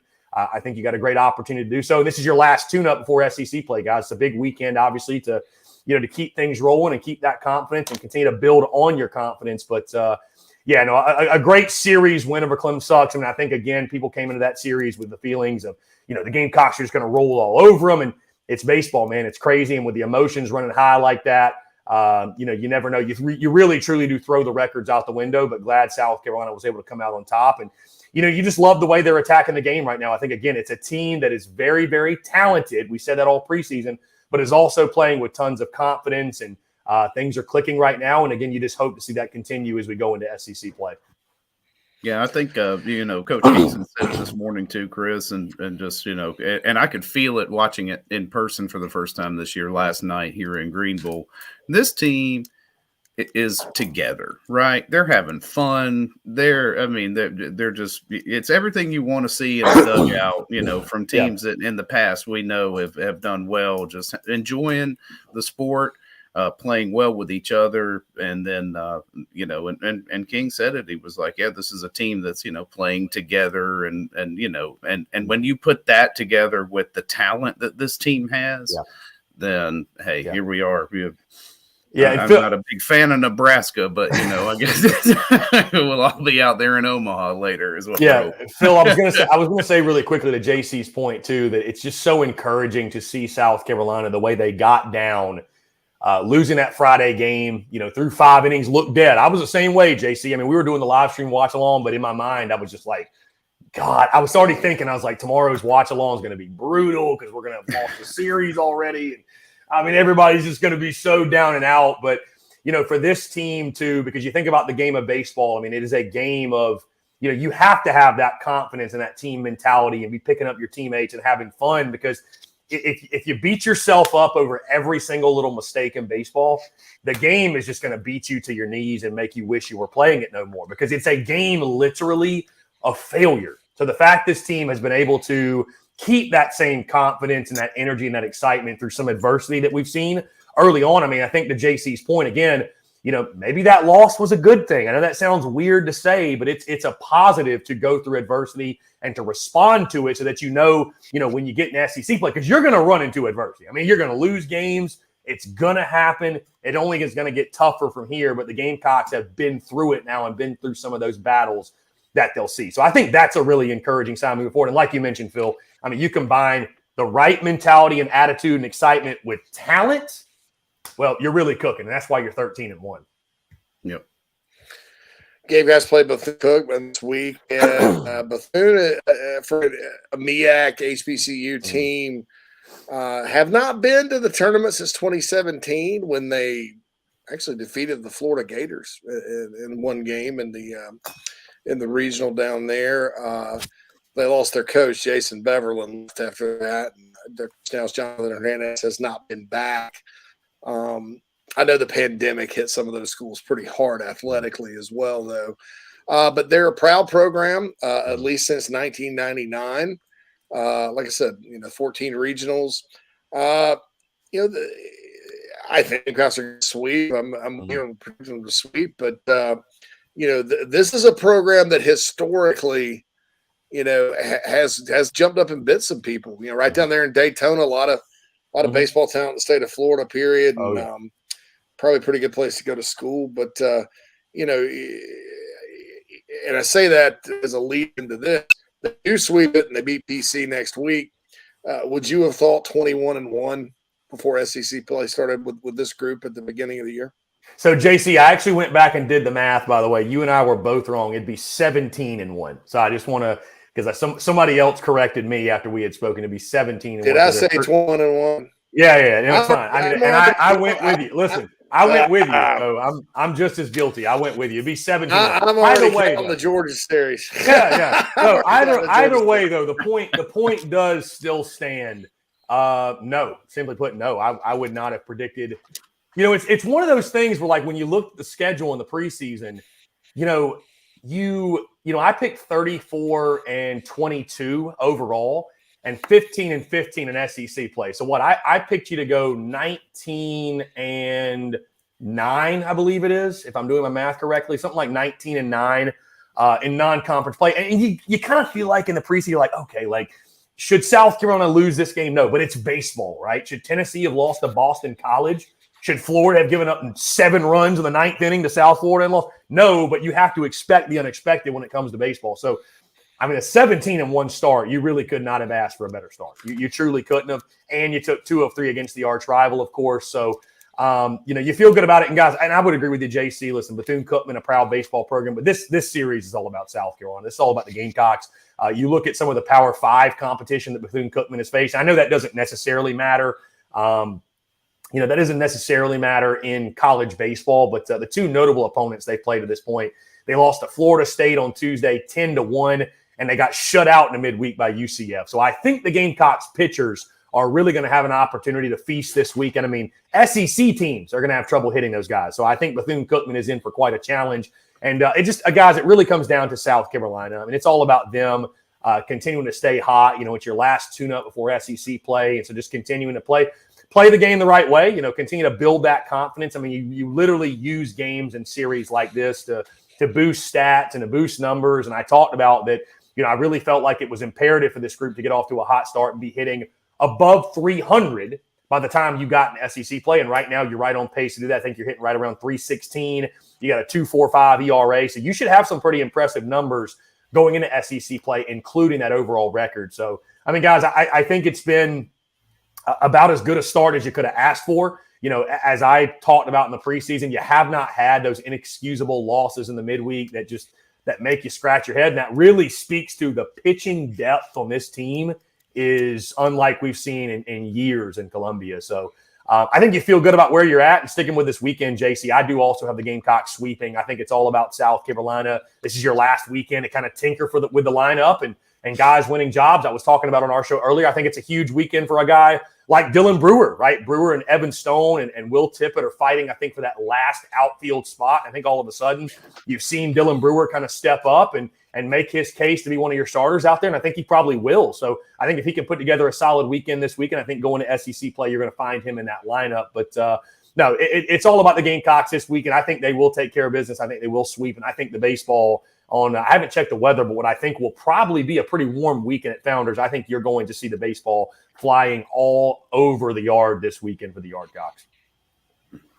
Bethune is led by Jonathan Hernandez in this year, took over in 2019. The guy, Jason Beverland, that took them to a bunch of those regionals they went to, is now the pitching coach at Coastal Carolina.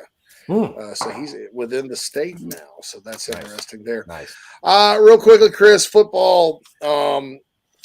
Looking at spring practice start next week, what is, what's one guy or two guys or a handful of guys you're looking forward to kind of keeping an eye on? Because, I mean, like we talked earlier, you're like, I think we sort of, because we all love it so much, we overhype what really it is, but it's and that's true. But right. I kind of are looking for players and stuff, and kind of seeing anybody in particular you're looking forward to checking out and hearing about during spring ball.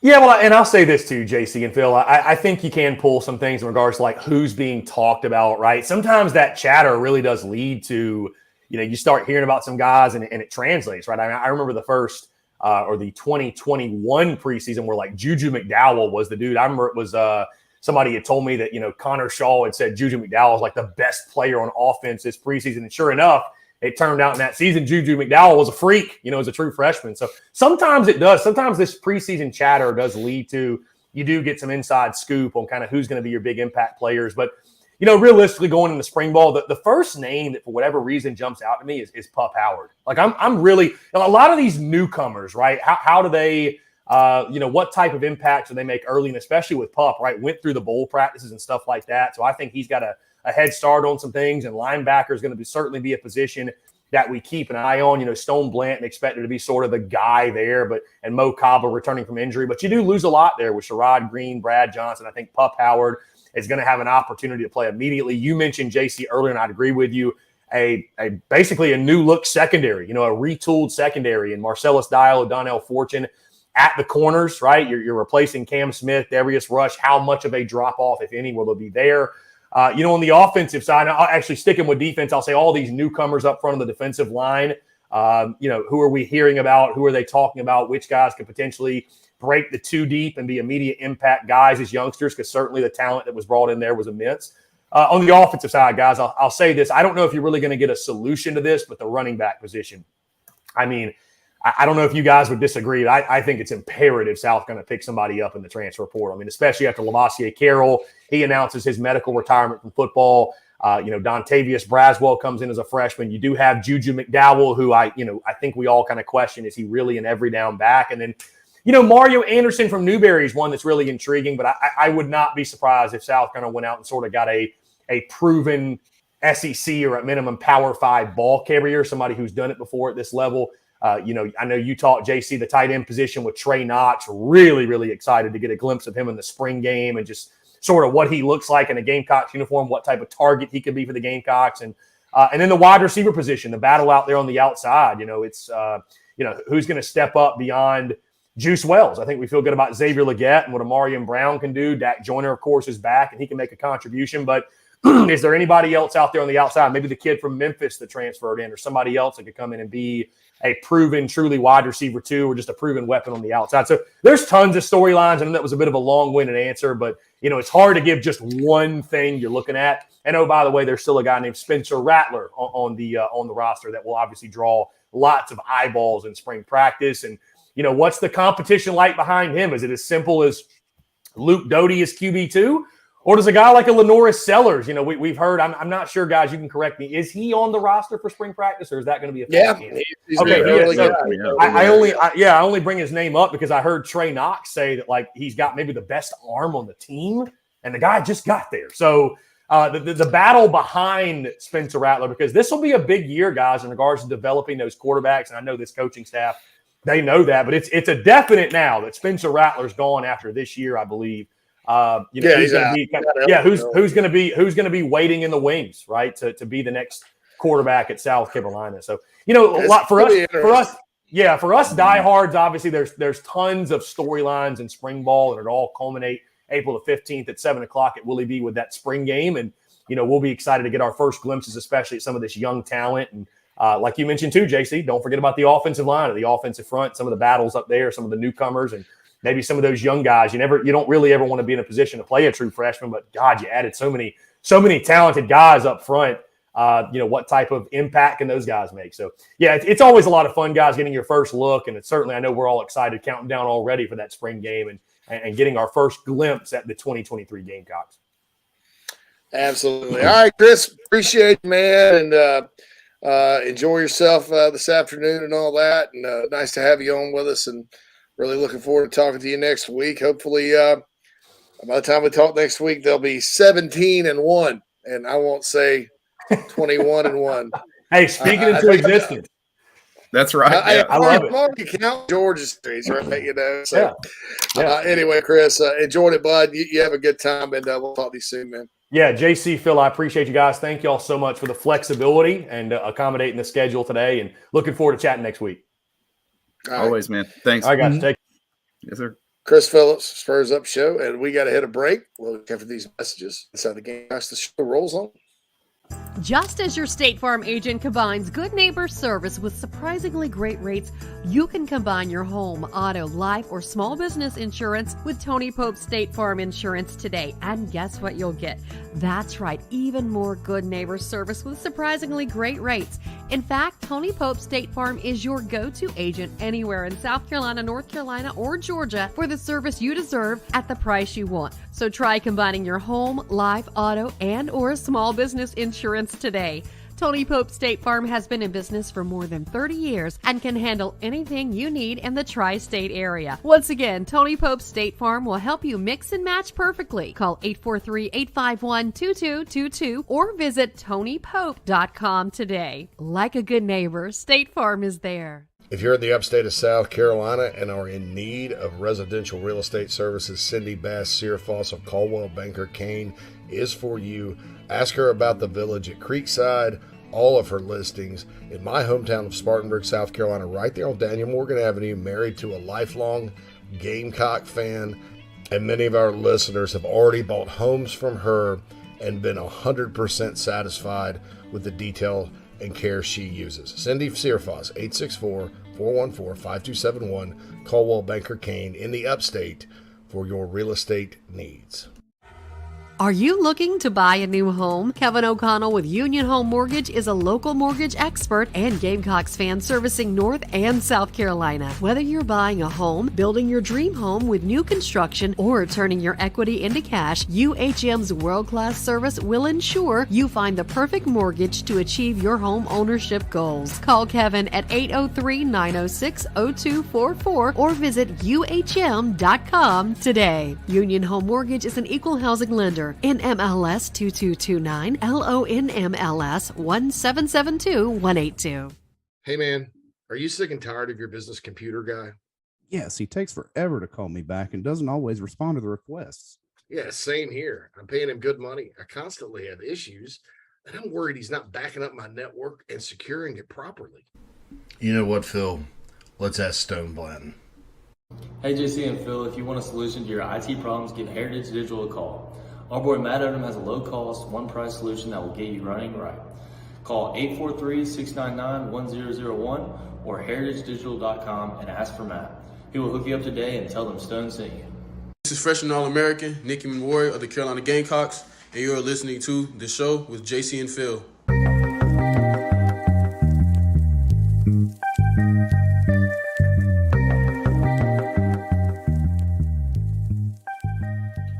Welcome back, everybody, to Inside the Gamecocks, the show, presented to you by Express Sunrooms of Columbia. 803-446-4662 is how to get in touch with John Barber and his team down there. Talk about potentially turning your backyard into an outdoor retreat. And, of course, we are powered and charged by Electric Bikes of Charleston. Electric Bikes of Charleston. Changing the exercise game is the way that it reads right here. They're happy to take care of all of your electric bike needs. These things are actually pretty cool, y'all. You can do it normally. Just go out there and get you some exercise pedaling the bike. If you get a little tired, put it in the pedal assist mode. These things go up to 28 miles an hour, run a full charge, 60 miles. So you can get quite a bit away from home there. Be the perfect thing for bar hopping down on the islands down there on the coast. Might be why they're located in Mount Pleasant for all of your low country needs. Go see them.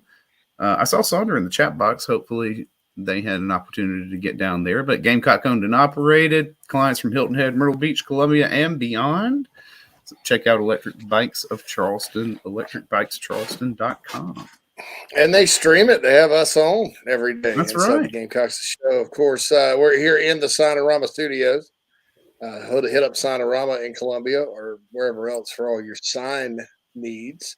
And we certainly appreciate that. And Express Sunrooms, our title sponsor, for sponsoring us here. So we got on some football. Let's talk some football, Phil. How about that? Yeah, we got some football. Let's talk a little football. Oh, you ready for some football? Always. Yeah. I saw Hank Williams Jr. live a few years back when I lived in Greenville Amphitheater in Simpsonville. Oh, yeah. That was a really good concert, man. I mean, I didn't expect to enjoy it as much as I did, but we went. It was sat out there on the lawn, had some tall lattes, watched Hank. It was pretty good. If I recommend it. But anyway, so we were talking to Chris. I think we got the weather report wrong for this week. It's supposed to be in the 60s, and Sunday will be rainy and 60. So I guess that's cold. It's starting to snow this afternoon. I walked outside during the break, and some flakes are coming out of the sky. Shoo, buddy. We were talking about March snows this morning. I was like, don't count it out. Yeah. It could happen. Well, in the South, that's what I tell Nat all the time.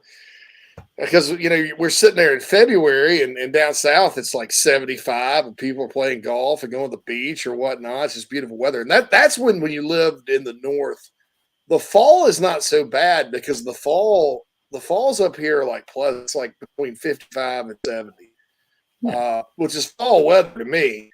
Quite frankly, I don't like it to be 90 degrees in November. It messes with my emotions. But the spring is the cruel part because winter doesn't go away. I mean, it snowed 2 feet on April 15th, the first winter I was here during the pandemic. People wonder if I lost track. I lost track of time. Because we're all locked down, right? Mm-hmm. There's no sports, and so I usually tell my internal calendar is like sports and weather, right? So no March Madness. So that screwed me up. And then April, it's snowing. Finally, and every summer I've lived here too, on exactly June 1st, that's when it's not going to be 40 degrees at night anymore. I mean, like June 1st, right? Yeah. Like clockwork. It's amazing. But the spring is extremely cruel up here because of all that. But I do tell her in the South, we always have that one cold week in March. It's just a week. Yeah. Mm-hmm. But and it's like you got to break back out the jackets and stuff, and sometimes it does snow in early March. But it's just a week, and then boom, spring or here. That's just how it goes. So this is maybe the cool weekend. So we're talking about breakout players. Kreger says I'd like to see Omega Blake breakout or Kylick Horton as far as under the radar guys. Kylick's really had some good practices coming on. Of course, I got that originally from the quote from Marcus Satterfield when he was asked about him, and then I followed up with some guys. He's got a shot. Omega, well, we'll see. I hope. Omega's a great athlete. It's just, if the light can come on for him, it's great. He's a bigger receiver. Clint mentions Phil Maffa from Clemson being in the portal. He was, but got back out. I think the Tigers got him an NIL deal, and he returned to Clemson. We're curious to see the Riley offense, which does run the ball more than people think, with Shipley and Maffa next year if they can solve their offensive line issues. Because I think Phil Maffa's a hard-nosed guy. I mean, yeah, he's an excellent running back for sure. He fumbled the punt return that time, or the free kick, you remember? But that's okay. He's a tough guy. That's the type you're on to something there, Clint, because I believe that's the type of guy Carolina needs.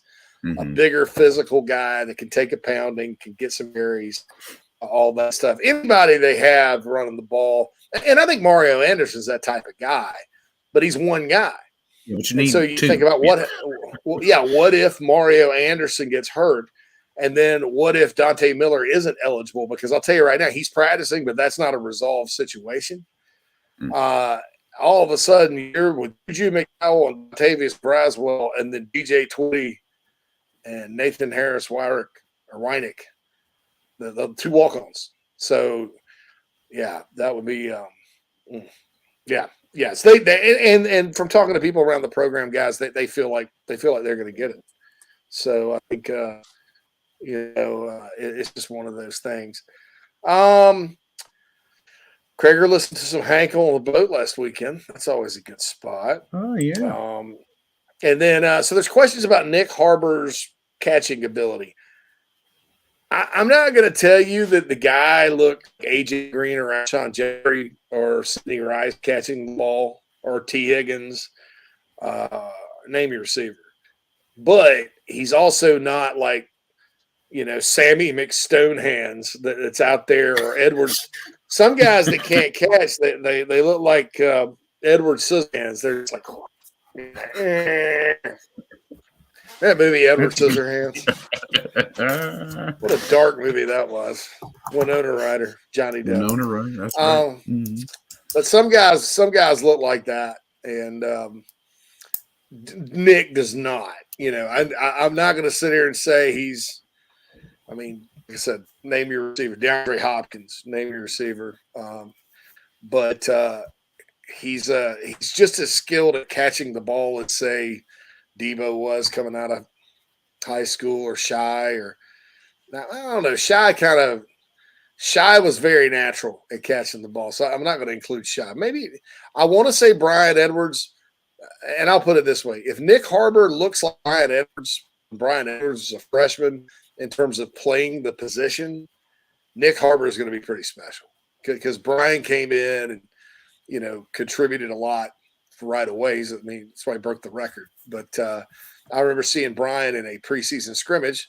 I think that was the last one in program history that was open to the media.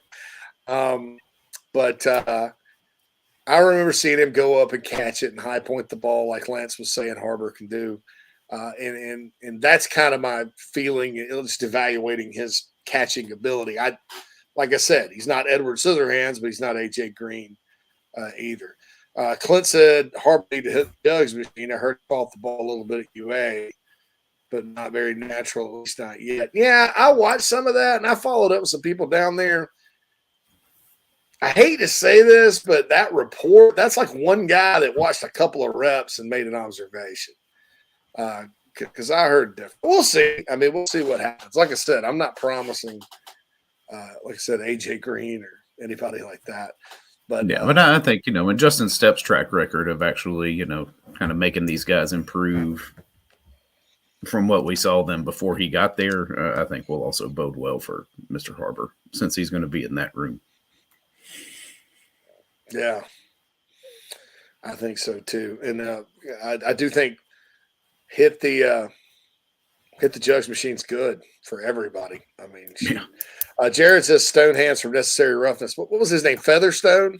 Featherstone, I think. Yeah, that's what I was sitting here trying to think. Yeah. I love that movie. Kathy Ireland, my favorite kicker of all time. Mm-hmm. Jared says Edwards did make some incredible grabs during his time in Columbia. Yeah, and he got better and better at it. That catch up at Tennessee, which is probably the last good moment of that season, if you think about it. Carolina did beat Vanderbilt later, but that was one of the best catches in program history. Quantrell says, bro, I remember watching Edward Scissorhands as a kid, and my mom made us turn it off because of the scene where it got risque. in the barbershop. Oh, yeah. Yeah. That's right. I remember I used to sneak and watch Porky's. Remember Porky's? Porky's Yes, Revenge? Porky's. Oh, yeah. Mm-hmm. As a little kid, I thought it was just a huge deal to watch Porky. I'm gonna sneak and watch Porky's.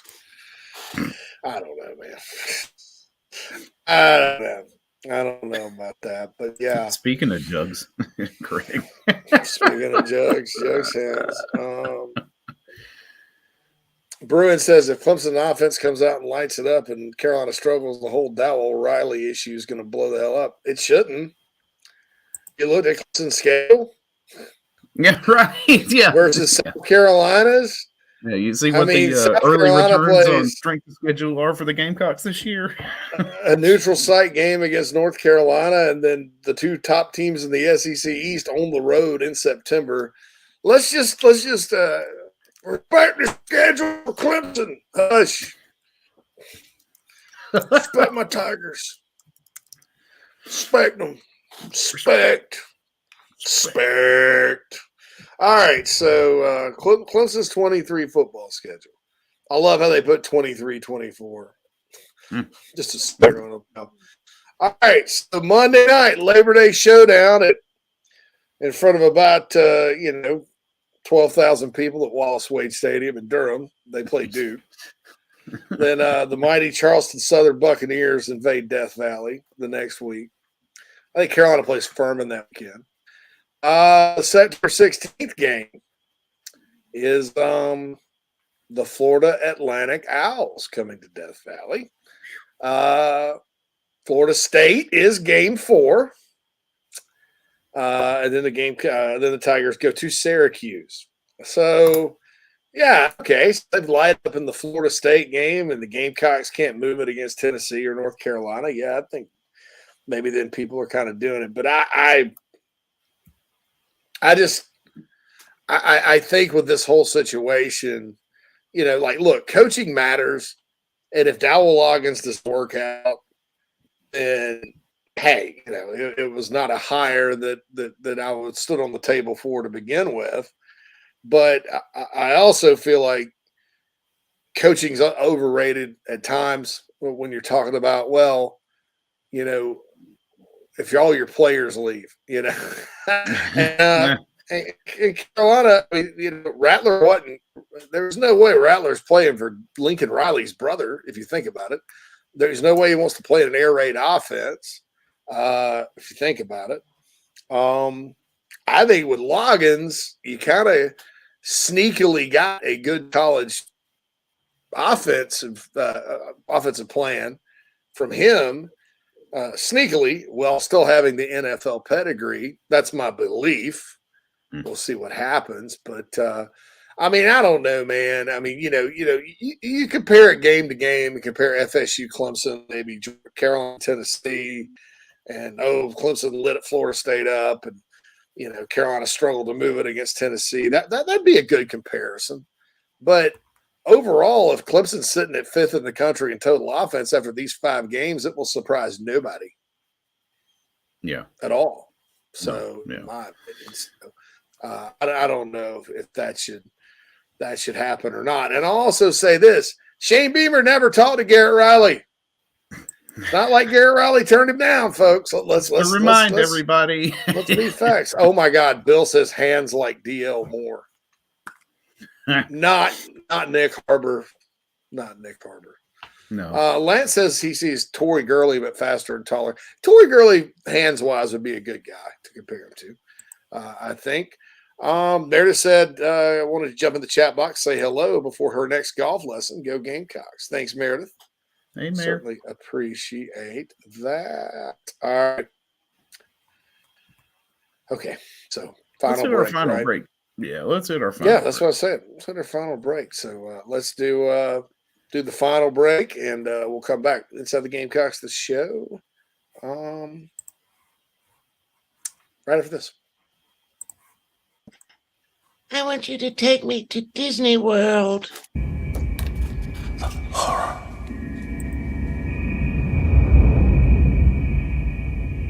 Horror. Calm down. JC is here. As y'all know, folks, the family and I have visited Disney World many times, but it can be overwhelming, especially if it's your first time going to the most magical place on earth. I highly recommend WhereThisRoadLeads.com and my friend Cherie, a certified Disney vacation planner. That's right, the mouse has given her permission to book your family vacation hassle-free. You don't know where to go, don't know where to stay, don't know where to eat, don't know what to do. It can be overwhelming. So get on WhereThisRoadLeads.com and schedule your free consultation right now. She can help you out. The prices are very reasonable. You don't pay any extra fees. In fact, she's much more reasonable maybe than booking it straight through Disney. So for your next Disney vacation, or, more likely your first, so you don't panic, go to WhereThisRoadLeads.com and talk to Cherie, certified Disney vacation planner, a partner of Inside the Gamecocks, the show. Electric Bikes of Charleston offers the most fun you'll ever have on two wheels. The home of Aventon, Velotric, Magnum Bikes, and more, they sell to consumers all across the state and offer outstanding warranties and service after the sale. Their electric bikes are equipped with 5 levels of pedal assist plus a throttle, so you can ride longer, handle the heat better, but still get great exercise. Bikes are available for all ages and sizes. Visit electricbikescharleston.com or stop into their store in Mount Pleasant if you're in the Low Country. Electric Bikes of Charleston, powering Inside the Gamecocks, the show. Hey, Mo Cowboy here from the Carolina Gamecocks. You're listening to Inside the Gamecocks, the show with JC and Phil.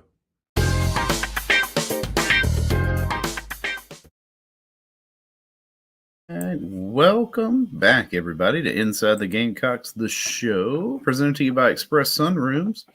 And, of course, while the baseball team was painting Greenville garnet and black, a couple of painters would be happy to paint your house, room in your house, garnet and black.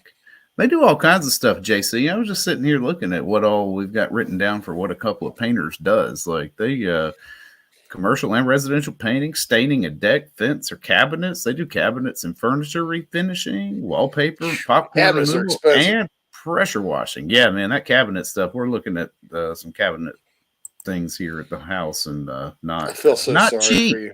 Not cheap. I know. Yeah, we got ladies love cabinets too, boy. Yeah. I could care less. Get me some plastic bins from Walmart, and I'm fine. But the cabinets, boy, they woo, shoe buddy. Oh, that's something else. 10% off for military too for a couple of painters, man. And 10% off if you hear it on the show. So that's right. LetMePaintSomething.com, Facebook.com/LetMePaintSomething. Tristan and his guys will be happy to reach out to you, give you a good quote. Apparently, they're inexpensive too for good quality work, as JB says. So $2,000 less than anybody else he had on a quote for his house, and he's excited to get them started. All right, so there's some coaching talk here. Quantrell has North Carolina, Florida State in the ACC championship game next year. Quantrell, remember this though, when picking ACC next year, they are abolishing divisions. That's right. Season. Yeah. Mm-hmm. So it could be Clemson FSU Part 2. Let me look at the rest of Clemson's schedule. They got at Syracuse, Wake at home. They do play at Miami, but tired thinking Miami's going to do something. At least back-to-back road games at Miami and NC State aren't easy. Notre Dame comes to town. Georgia Tech comes to town. Oh, they do play North Carolina. They do play North Carolina in the regular season. The week before they play Carolina. That's Tar Heels come to Death Valley. It's a relatively tough ACC schedule there. That second half is really tough. Yeah, I mean, that's not bad. Back-to-back at Miami and NC State. Then you got Notre Dame at home. Then you got Georgia Tech at home. Then you got North Carolina at home. So, yeah, it's a challenge. I think, dear sir, it's a challenge. Like Sean Connery. Mm-hmm. Sean Connery. Clemson's schedule is a challenge. It's a challenge. Man, it sounded a little more like Daniel Day-Lewis. That might, yeah. Milkshake. Feel a milkshake. The ACC is a milkshake. If I have a milkshake and you have the ACC and I have a straw, there it is. I'll drink your milkshake. I'll drink it up. Anyway, it's pretty good. Frank is like talking about log sneakily, as in we all hated the pick when we heard it. I was like, but look, I started thinking about this the other day too. When is the time to stop questioning Shane Beamer? And look, Marcus Satterfield didn't work out. We know that. That's well documented. But think about this. I didn't stop coming up, and Kerry goes to take the Baylor job. And, you know, a lot of guys like Tim Brewster wanted to get in the game in it. Bobby Bentley would have loved to have come back. You know, there's a lot of interest in that gig. He hires Jody Wright from the NFL, and nobody'd really heard of him, right? Well, all Jody Wright did was retool the tight end room in 1 year and help sign Nicholas Harbor. You know, it was Sterling Lucas or Christian Robinson for the linebackers job. You know, Christian Robinson, very accomplished recruiter, and you know, signed everybody at Florida, familiar with South Carolina because his dad, Gus, played at South Carolina. It's kind of funny that the linebackers job down to two guys that Shane lost in recruiting when he was an assistant, because he was the recruiter for Christian Robinson and Sterling Lucas, and they both went elsewhere. So they settled on Sterling Lucas, who'd only been at GA in college. Well, all he did was go sign Nicholas Harbor and Desmond Umeozulu. I mean, and as the Gamecocks right in the thick of things for Dylan Stewart, you know, the 5-star for next year. So you know, there's a win. You know, I don't know if anybody had Lonnie Teasley in the offensive line coach office pool when people were wanting to fire Greg Atkins, but that's working out amazingly, you know. So, I mean, I don't know. You know, I there's just a lot of, when you look past the you know, the bad stats in the NFL, which like I said, I don't think it matters good or bad. Had he been great in the NFL, better. In fact, I like the fact Dowell Loggins is trying to kind of reinvent himself to be a college coach. And I like the fact he decided to go be an analyst initially at a place that pretty much knows offense in Penn State with Mike Yurcich and James Franklin. And then he went out there and worked with Kendall Dawes, those guys at his alma mater. And he's not a guy, unlike Satterfield, who I think got the NFL fever and decided to come back and, you know, make what was a mediocre system worse when he was here. And I think we all saw, and he just like not tried to overcomplicate it. Carolina did pretty good on offense this past year consistently, based on the last two games. So there's that. And I think Marcus is a guy that would probably like to get back to the NFL. You know, I think that's maybe where his career path's going. That's not the case with Dowell Loggins. He wants to change paths and coaching college. Yeah. You know? Hopefully he doesn't burn out in recruiting if he's good, you know, because that's the thing there and all that. So, you know, I don't know. Hadn't seen him call a play. Not going to sit here and tell you he's, you know, some genius play caller. But so far, so good. You know, guys that can recruit are very valuable. You know, and you have to think, if you call plays for however many years, 6 years on Sunday, you know, you're not going to be intimidated coaching against Gene Chizik, North Carolina. North Carolina. Gene's a great defensive coach. Don't get me wrong, a lot of respect for him. Mm-hmm. But you're not going to be intimidated. Oh my God, Gene Chizik's. I mean, I thought Brent Venables, the first Clemson game, they played totally intimidated. I mean, he just whipped him, carved like a, I don't know. He was chopping like the dude at the hibachi grill. Hey, Phil, remember the last time me and you went to the hibachi grill? Woo, barely. Remember that night? Woo! The sake was flowing in. Bill says, JC, what's the latest on reshuffling the BOT at the State House? it kind of died, and then Thad Westbrook took over his chair, and things kind of stabilized, I guess. When it didn't pass the Senate, or the Senate let the clock run out, it was really one of those things where, that they don't know, and certain key people have left to get it brought back up. And, of course, Dick Harpootlian's been a little busy, obviously. But hopefully, I would love to see it come back. I mean, whether or not you like the structure or not, I'd like to see them streamline the board and replace them. Contrast to JC, we need another BOT rant. You're in rare form when that topic comes up. Yeah, I mean, look, I think it's been a lot of stuff that gets blamed on, athletics leadership and things like that. Really should have been laid at the feet of the board of trustees and or the school president, who outranks athletics.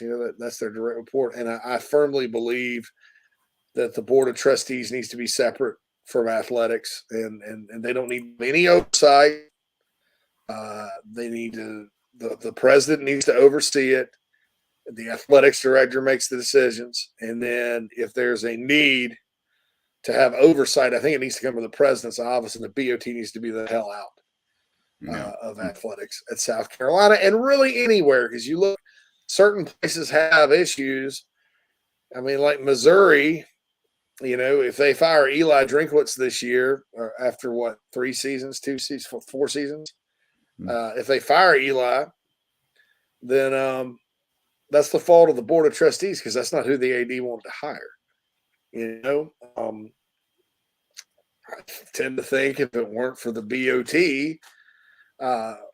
you wouldn't have had the excitement of Sean Miller potentially being your coach, but they'd have Dennis Gage right now. So, and I don't know if the BOT had anything to do with not replacing baseball last year or not, but as everybody's pointed out many times, last year's baseball program, our team did struggle with injuries. So anyway, all right, we're out. Yeah. BOT look a lot better similar this year, that's for sure. Yeah. BOT similar to having a homeowners association. A lot of politics and favoritism.